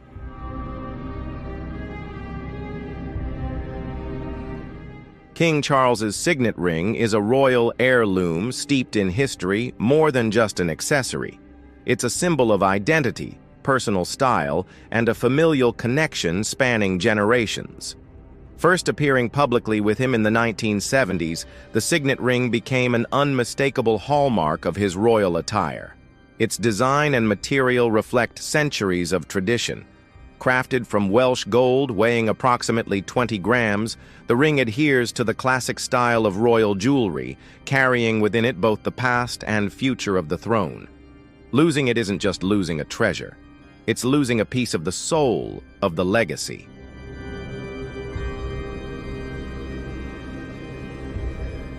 King Charles's signet ring is far more than mere jewelry. It's a symbol of royal power and heritage, a sacred heirloom passed down through 3 generations, starting with Prince Andrew of Greece and Denmark, through Prince Philip, and then to Charles himself. Worn on his pinky finger, the ring embodies history, tradition, and a deep intergenerational bond within the royal family. For Charles, the ring represents the continuity between past and present, while for Prince William, the future heir to the throne, it's a tangible and spiritual link to his father. The loss of the ring isn't just a material loss. It's a profound emotional and symbolic blow, shaking the very foundations of the royal legacy.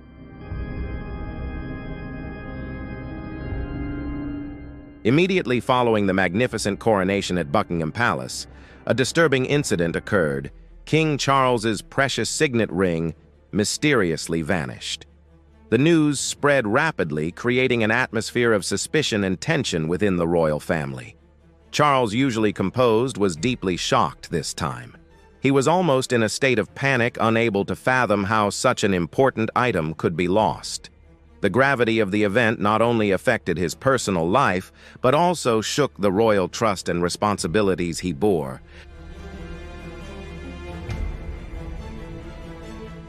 In the ensuing days, Buckingham Palace became the hub of an intense investigation.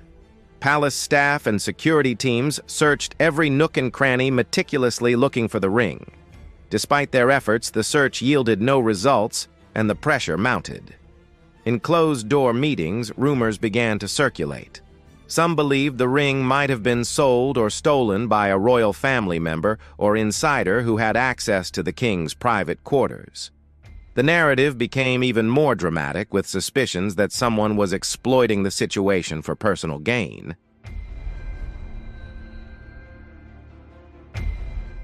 Amidst this crisis, one person's indifference stunned many Queen Camilla. While Charles was consumed by grief and worry, she remained composed, continuing her daily duties and making significant decisions without showing any concern or acknowledging the severity of the ring's disappearance. This cold demeanor fueled suspicions and tension between them like a smoldering fire threatening to ignite at any moment.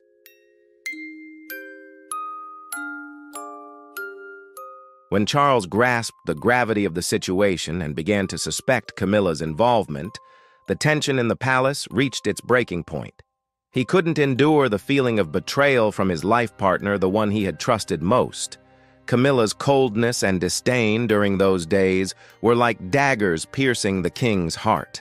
Every encounter between them was filled with suffocating silence, tension, and unspoken accusations. The rift between them could no longer be hidden, signaling an inevitable confrontation and unforeseen consequences for both their personal relationship and the monarchy.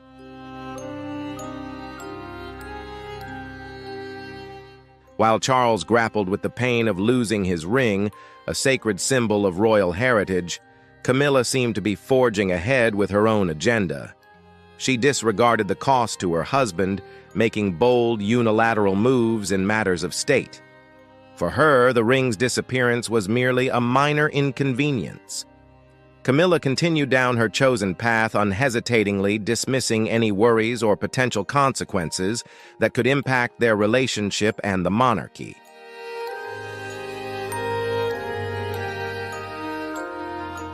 Everything truly erupted when Camilla's recent interview was released. Initially intended to demonstrate unity and strengthen the monarchy's image, it instead exposed a deep rift. Camilla's words and actions crossed a line, pushing their fragile relationship to its breaking point. Charles, already on the edge due to the missing ring, was now more incensed than ever. The fiery confrontation behind closed doors became inevitable, marking a painful turning point in their relationship.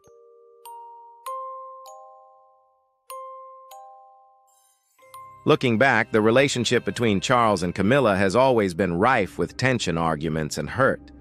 Behind the royal glamour lies a deeply emotional story scrutinized by the public and media for decades. Camilla was often depicted as the villain, the one who broke up Charles's marriage to Princess Diana, becoming the target of relentless public scorn and media criticism. That vilification profoundly wounded her personal life, creating scars that were slow to heal.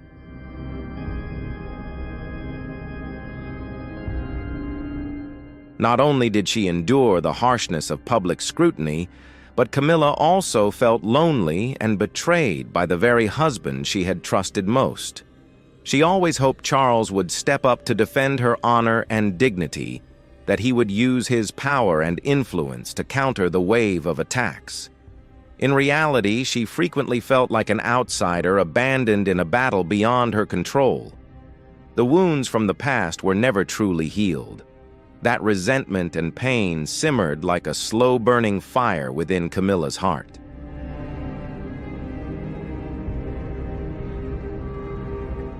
Though Charles and Camilla eventually married, the hurt and bitterness from the past persisted like a quiet undercurrent between them. Behind their outwardly harmonious public appearances, many royal observers believe they never truly overcame their deep-seated conflicts. Camilla harbored feelings of abandonment, while Charles carried the guilt and remorse from previous events. These scars were never fully resolved, laying the groundwork for new conflicts.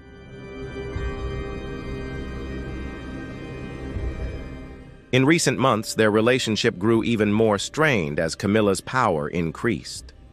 Rumors of her growing influence circulated within royal circles, causing concern among many. Camilla no longer accepted a secondary role.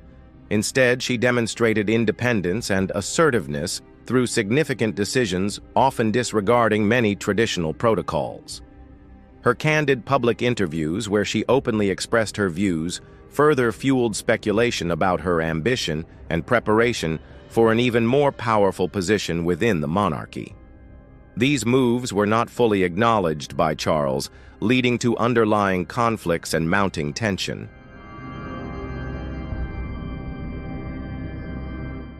Beyond the controversies surrounding titles or roles within the royal family, Camilla is still seen by many as the woman who played a part in the breakdown of the marriage between Charles and Princess Diana. Even as time has passed, Diana's image remains vividly etched in the hearts of the British public and people around the world. She was not merely a fashion icon or a royal figure, she was the embodiment of kindness, compassion, and grace. The pain she endured during her marriage to Charles only deepened public sympathy for her, elevating her to the status of a beloved figure who seemed to represent the emotional truth behind the palace walls. In that context, no matter how much Camilla tries to present herself differently, it is difficult for her to escape the long shadow cast by Diana's legacy.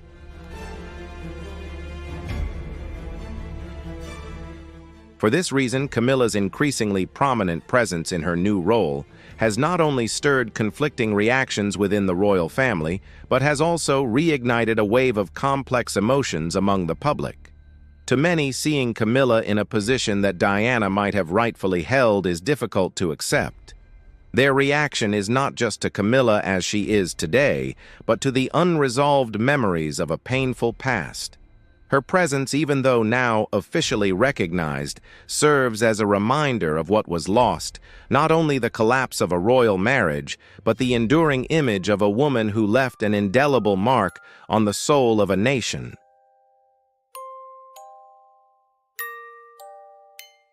Their story was not one of public conflict or dramatic confrontations. It was a quiet tale of unresolved emotions, missed opportunities, and royal duties that shaped every decision. What began as a love triangle gradually evolved into a lifelong tension. As the years passed, both held firmly to their positions, continuing their roles within the monarchy with silent determination, but never truly side by side, duty over affection.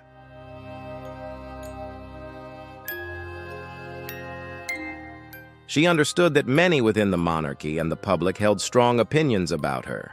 Determined not to let the past or others' expectations define her, she slowly and steadily began taking on more royal responsibilities. She immersed herself in charity work, stood by Charles at official events, and learned to move with grace and poise within the royal world. She was there to contribute. However, even with this change, their relationship remained formal. It never evolved into a deep connection. There was a courteous distance between them. At royal events, they were often seen standing near each other, smiling when expected, exchanging words when necessary.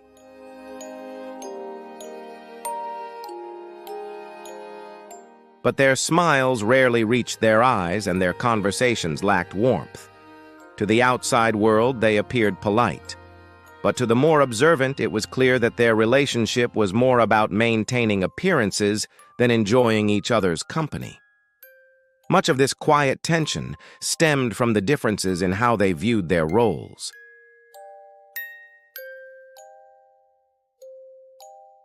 As Camilla grew increasingly prominent and solidified her position within the royal family, King Charles began to feel sidelined like a monarch, overshadowed by his own wife.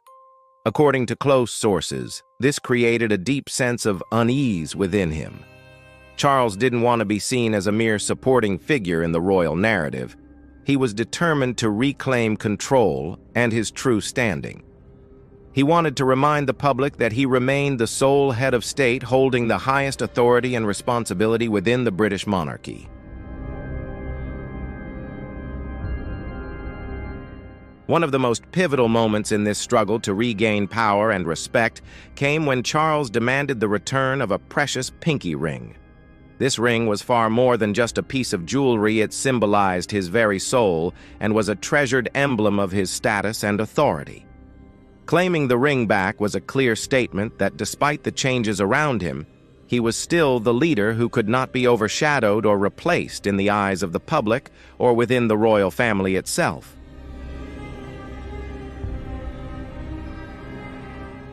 The demand for the ring's return made the atmosphere inside the palace unbearably tense.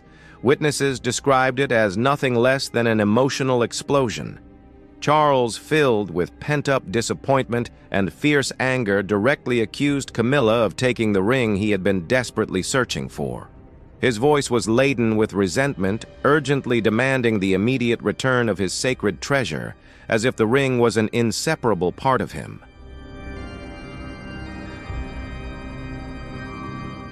Camilla remained silent at first, her eyes narrowing as she carefully weighed every word she was about to say, leaving those around her unable to predict her true intentions. Finally, with a cold and defiant tone, she uttered a sentence that seemed to freeze the entire palace. "What belongs to the king is mine." This statement was a powerful declaration, affirming her undeniable claim to power and status in this tense confrontation.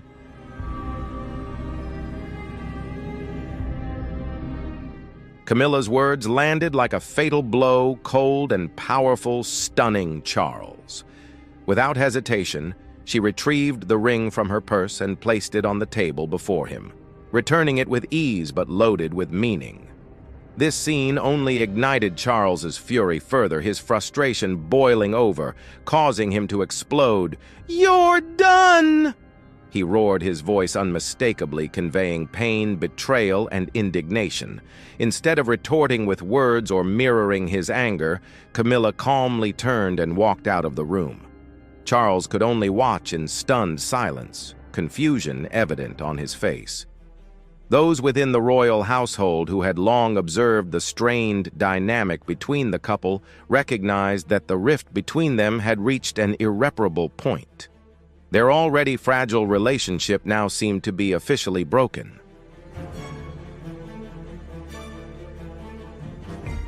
Rumors began to spread about Camilla's true motives behind claiming the heirloom ring. According to close sources, Camilla had long shown a particular interest in the ring, not only because of its royal symbolic value, but also due to its deep personal significance to her. For Camilla, the ring was more than just a symbol of power. It was a way to affirm her increasingly solid position within the monarchy, a tangible sign of recognition and respect she sought to obtain.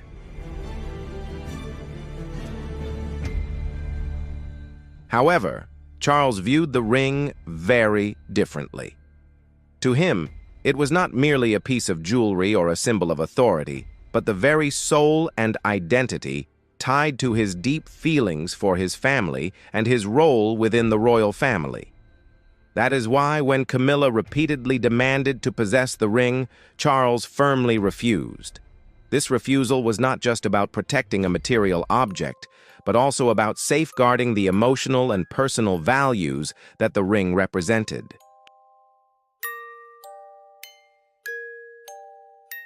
Charles's refusal acted as a catalyst, prompting Camilla to take unilateral action and acquire the ring herself. This wasn't an impulsive act, but a tacit declaration of her power and independence. This action crossed the delicate line between authority and trust, shattering the balance in their relationship. The seemingly inanimate ring had now become the catalyst for a fierce emotional explosion, shaking the fragile foundations of the royal family.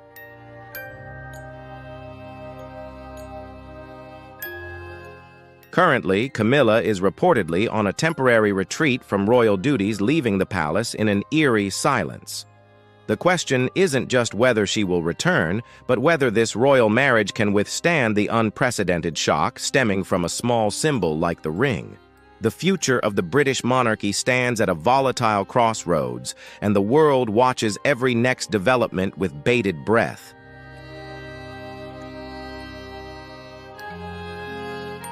What do you think will happen next? Will Camilla return, or will she remain silent forever? Can this rift ever be healed? Don't forget to leave a comment with 1 if you sympathize with Camilla, or 0 if you have a different opinion. I'd love to hear your thoughts, so feel free to share them in the comments below. If you found this video interesting, don't forget to like, subscribe, and turn on the notification bell so you won't miss any of the latest updates about the British royal family. Thank you so much for watching today's video, and I'll see you in the next one. Breaking. King Charles has officially ordered an investigation into Meghan and Harry, and the palace is in crisis. The tension between the royal family and the couple is escalating, and the consequences could be far-reaching. What does this mean for their future with the monarchy? Stick around to find out the latest details in this explosive new chapter. The story of Meghan and Harry is capturing the attention of the world. What do you think about this investigation? Is it a necessary move by King Charles, or will it just make things worse? If you agree with King Charles's action, leave a 1, and if not, comment 0. Enjoy the video and don't forget to leave a sub for support. King Charles has officially launched an investigation into Meghan Markle and Harry, a pivotal decision in the history of the British royal family. After a series of controversies and scandals, the royal family could no longer ignore Meghan and Harry's actions and statements. This decision has not only captured public attention, but also marks a new chapter in the royal family's internal conflict, creating a significant turning point in the recent history of the British monarchy.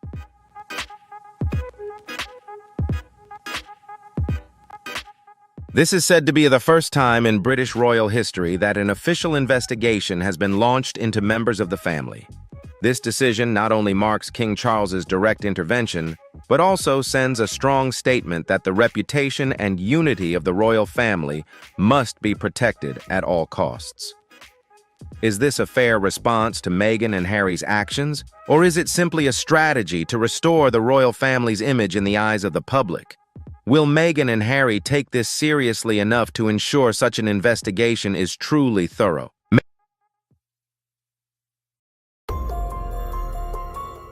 Meghan Markle, a woman with her own career, joined the British royal family through her marriage to Prince Harry in 2018. Upon entering the royal family, Meghan's image quickly drew global media attention. However, shortly after, her relationship with other royal family members began to face challenges. Internal issues gradually surfaced through interviews and public controversies, putting the royal family in a difficult position.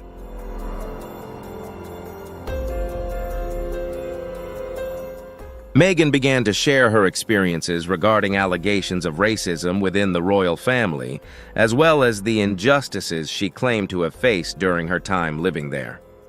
After stepping down from official duties, Meghan and Harry continued to criticize the family, raising serious questions about the monarchy's lineage and finances. Against this backdrop, King Charles's decision to intervene comes as no surprise. The longer these issues persist, the more serious and uncontrollable they become, especially with King Charles now on the throne.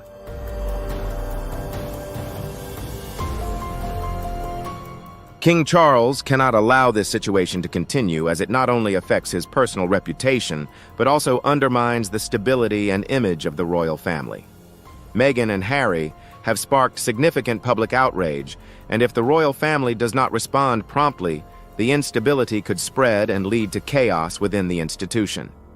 Furthermore, as the British royal family is a traditional institution, publicly airing internal disputes has severely damaged the family's image. As the leader, King Charles cannot let these scandals continue to tarnish the institution he has inherited.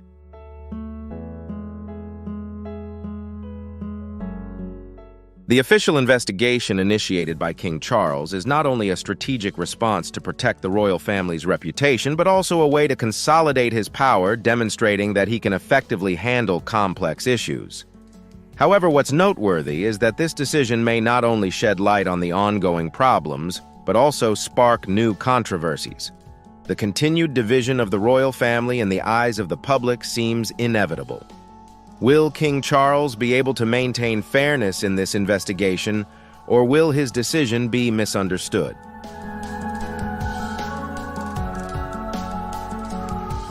This investigation is not only an attempt to resolve internal conflicts, but could also be seen as a form of punishment for Meghan and Harry, who have had a strained relationship with the royal family for years.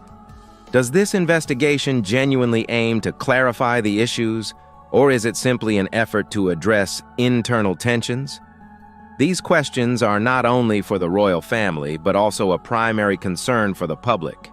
Every decision and action by the royal family carries profound consequences and cannot be taken lightly.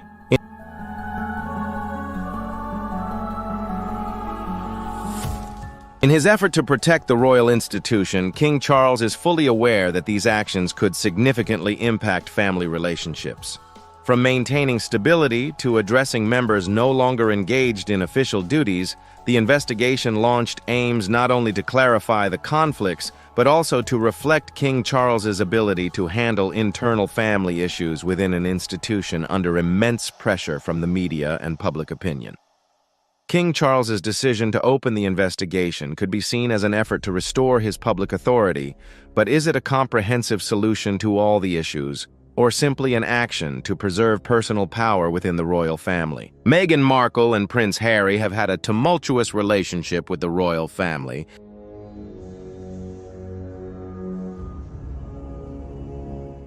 Ever since they decided to step down from their official roles in 2020. Since then, the couple has consistently made public statements, including explosive interviews and remarks criticizing the royal family. These statements have made them the focal point of international media and stirred public debate. Meghan not only exposed her personal struggles, but also strongly criticized deeper issues within the royal family, particularly allegations of racism.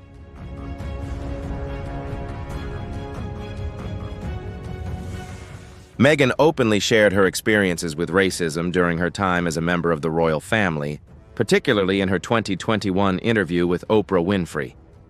Meghan revealed that there were conversations within the royal family about the skin color of her son Archie, leading many to question the sincerity of the royal family and the core values they claim to uphold. These accusations shocked the public and sparked waves of outrage, even though they were not backed by concrete evidence. They have damaged the royal family's image, especially as they touch on deep fundamental issues within the British royal family.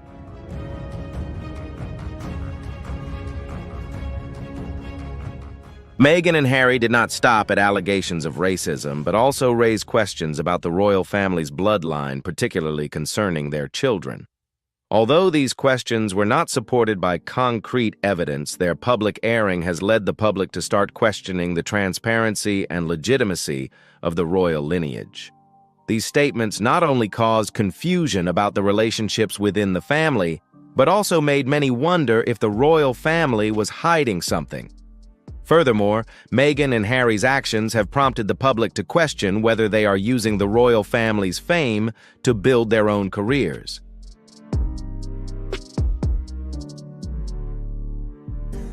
After stepping down from royal duties, Meghan and Harry turned to commercial activities and personal branding through lucrative contracts and charitable projects.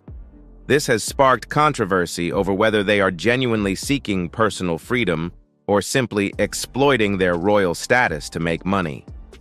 The public began to question the couple's true motives, especially as there is little information made public about how they manage their finances and commercial contracts. Questions about the origins of these funds and how they are being used have further raised concerns about a lack of transparency and whether these lucrative deals might affect the public's respect for the royal family.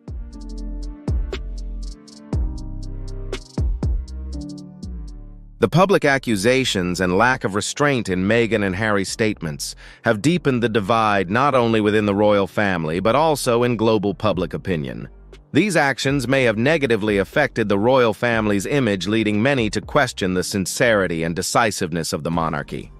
Can Meghan and Harry convincingly explain their actions and statements, or is this simply a way to regain the personal freedom they desire?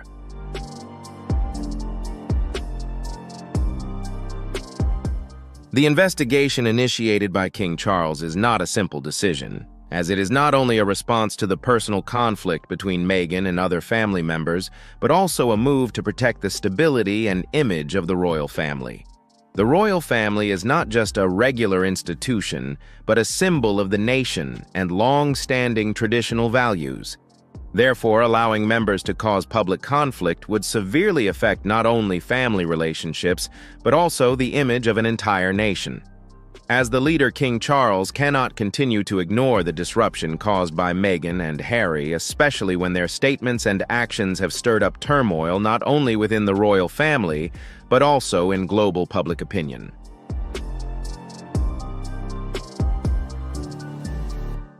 The official investigation into Meghan and Harry has been announced as a strong move to protect the integrity and reputation of the royal family. This is not an easy decision, as it could further strain relationships between family members.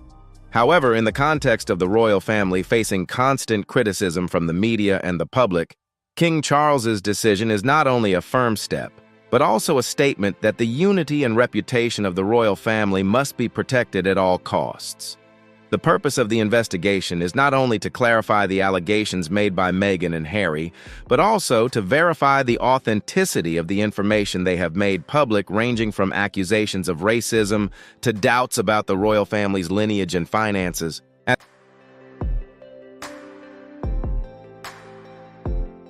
As the head of the royal family, King Charles cannot allow unresolved issues to continue affecting the integrity of the family. This investigation is not only aimed at clarifying the events that have occurred, but also at helping the royal family control the baseless stories that are circulating in society. However, the question remains whether this decision will help the royal family maintain its reputation without causing unnecessary conflict or division. With the investigation now public, can the royal family avoid creating new rifts, especially between King Charles and members of the family, including Harry, to whom he has shown much affection in the past?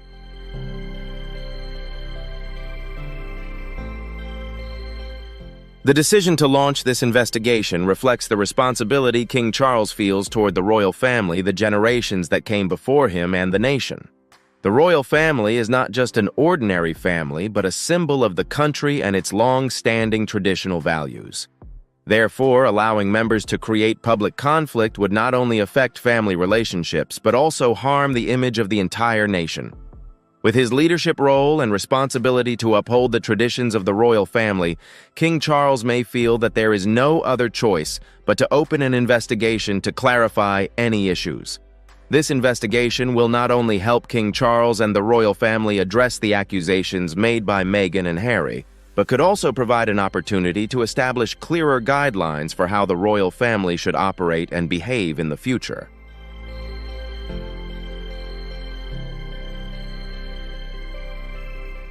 The investigation launched by King Charles may uncover unresolved issues from the past, but another crucial aspect to consider is how the investigation is conducted. Will it ensure objectivity and fairness, or will it be influenced by external factors, particularly since King Charles is the head of the family and could face pressure from various sides? His involvement in the investigation might lead some to believe it is an act of bias, or simply a way to solidify his personal power within the family. A public investigation could clarify any doubts, but it could also increase division within the royal family if not carried out properly.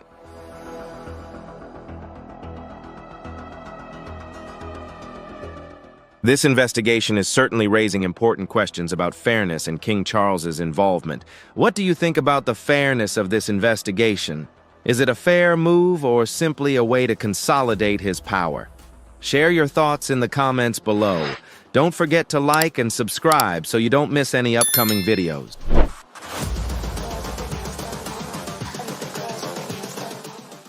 This raises the question of whether King Charles can handle the investigation fairly and impartially, and whether he can create an environment where everyone from Meghan and Harry to other family members is given a fair opportunity to be heard and treated justly.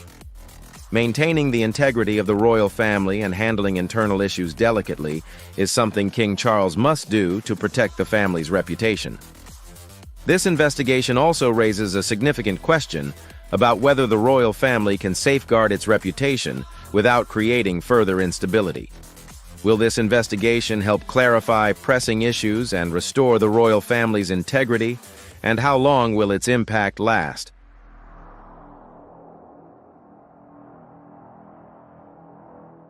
When the news of King Charles's official investigation into Meghan Markle and Prince Harry was made public, the couple's response was far from subdued. Meghan and Harry, who have become the focal point of media and public attention, once again drew attention by openly expressing their dissatisfaction with the investigation. While some may have expected them to accept the decision calmly, the reality was quite different. Meghan relentlessly criticized the royal family and made public statements about what she perceives as the unjust treatment that she and Harry have endured.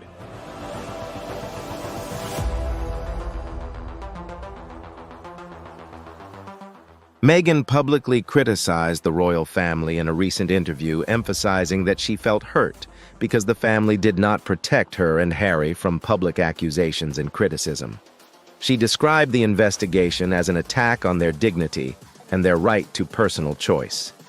These statements not only heightened tensions within the family, but also forced the public to reconsider Meghan's attitude toward the royal family.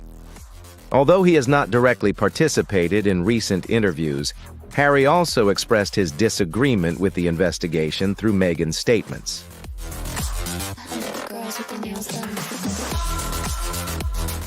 Meghan and Harry, with their strong statements, continue to expose what they perceive as long-standing issues within the royal family. However, rather than acknowledging the necessity of the investigation to protect the family's reputation, they continue to criticize it publicly. This not only complicates the situation further, but also leaves many feeling disappointed with the couple's attitude. Many view the investigation as an opportunity to clarify issues and resolve disagreements within the royal family.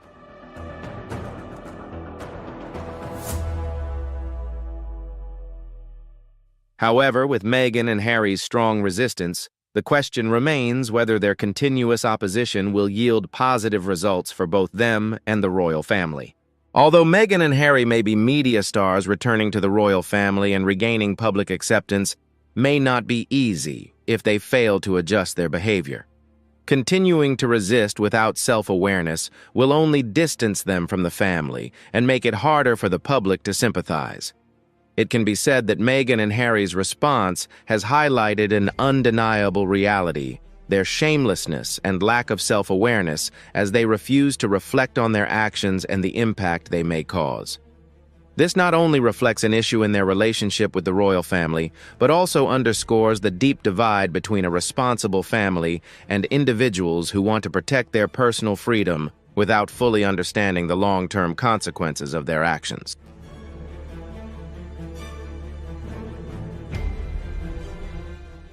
King Charles's decision to launch an investigation into Meghan Markle and Harry is not just an administrative action, but also a bold and strategic move. Many in the public and media have had mixed reactions to this decision.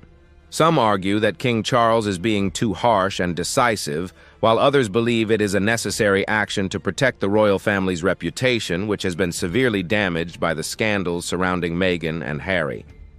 From allegations of racism to doubts about the royal lineage and finances, King Charles can no longer turn a blind eye.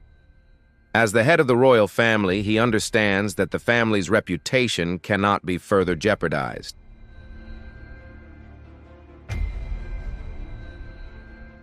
However, the big question remains whether King Charles's action is too severe or truly necessary to protect the integrity of the family and the monarchy. Some may argue that King Charles has been too harsh in handling the situation, as his decision to open an investigation could escalate tensions within the royal family, which has long been known for maintaining a flawless public image. Bringing an official investigation into the spotlight can only deepen the existing rifts, not only making Meghan and Harry feel the strain, but also potentially making it difficult for other family members to resolve the current situation.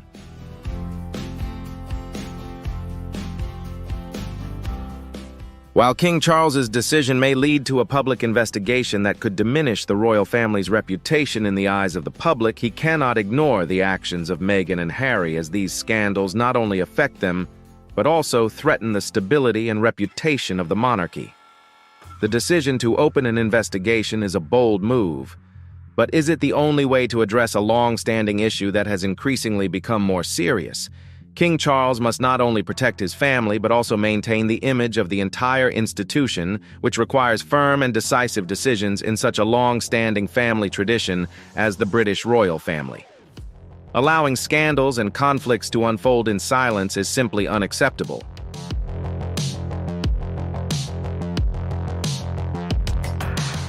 Protecting the royal family's reputation is of utmost importance.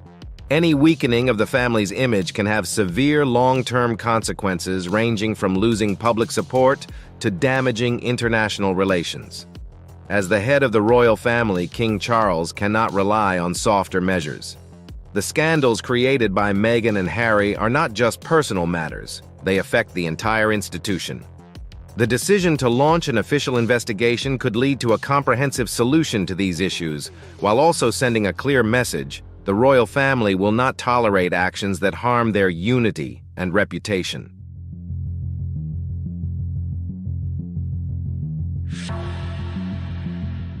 However, the big question remains whether these actions will truly help the royal family regain a positive image or only deepen the rifts within the family and create new conflicts. This is the question King Charles and other family members must face. In a large and complex family like the royal family, every decision not only affects the members, but can also ripple out, impacting the entire nation and international relations.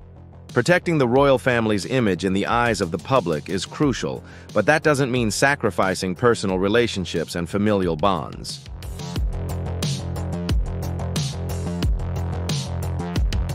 From Meghan and Harry's perspective, they may feel attacked by a power structure they no longer wish to be a part of. However, their continued resistance and refusal to reflect on their actions only complicate the situation further. They seem to overlook the fact that their opposition, rather than helping to resolve the issues, is only making everything more tense. Continuing to fight with the royal family while personal freedom doesn't provide any practical solutions for either side only deepens the divide. As the head of the family, King Charles must carefully consider decisions like these. Can he change his strategy and adopt softer measures to avoid hurting family members, or will strictness and decisiveness be the only way to protect the royal family's reputation? This is the question he must answer in the current context where every action and decision could lead to unforeseen ripple effects.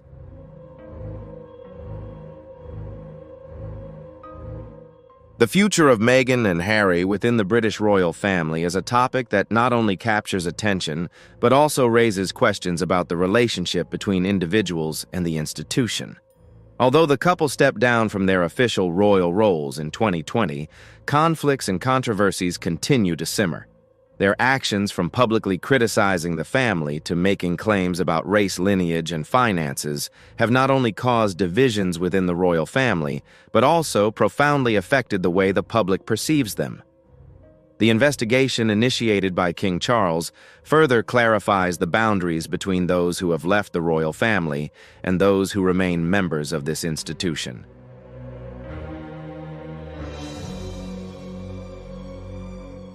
However, the biggest question remains whether Meghan and Harry will ever return to the royal family in the future, or if this relationship has been completely severed. While they have renounced their royal duties, the royal family remains a part of their lives, and they cannot fully disconnect from these ties. Looking ahead, there is some hope for reconciliation between the two sides, but this is not an easy prospect, especially as the investigation continues, and Meghan and Harry remain outspoken in their resistance. A crucial factor in reconciliation will be the willingness to change attitudes and behaviors.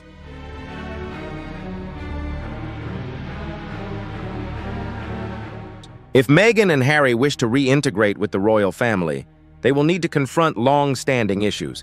This will not only require regret and acknowledgement of their mistakes, but also a shift in how they communicate and handle relationships within the family. In reality, they may have to relinquish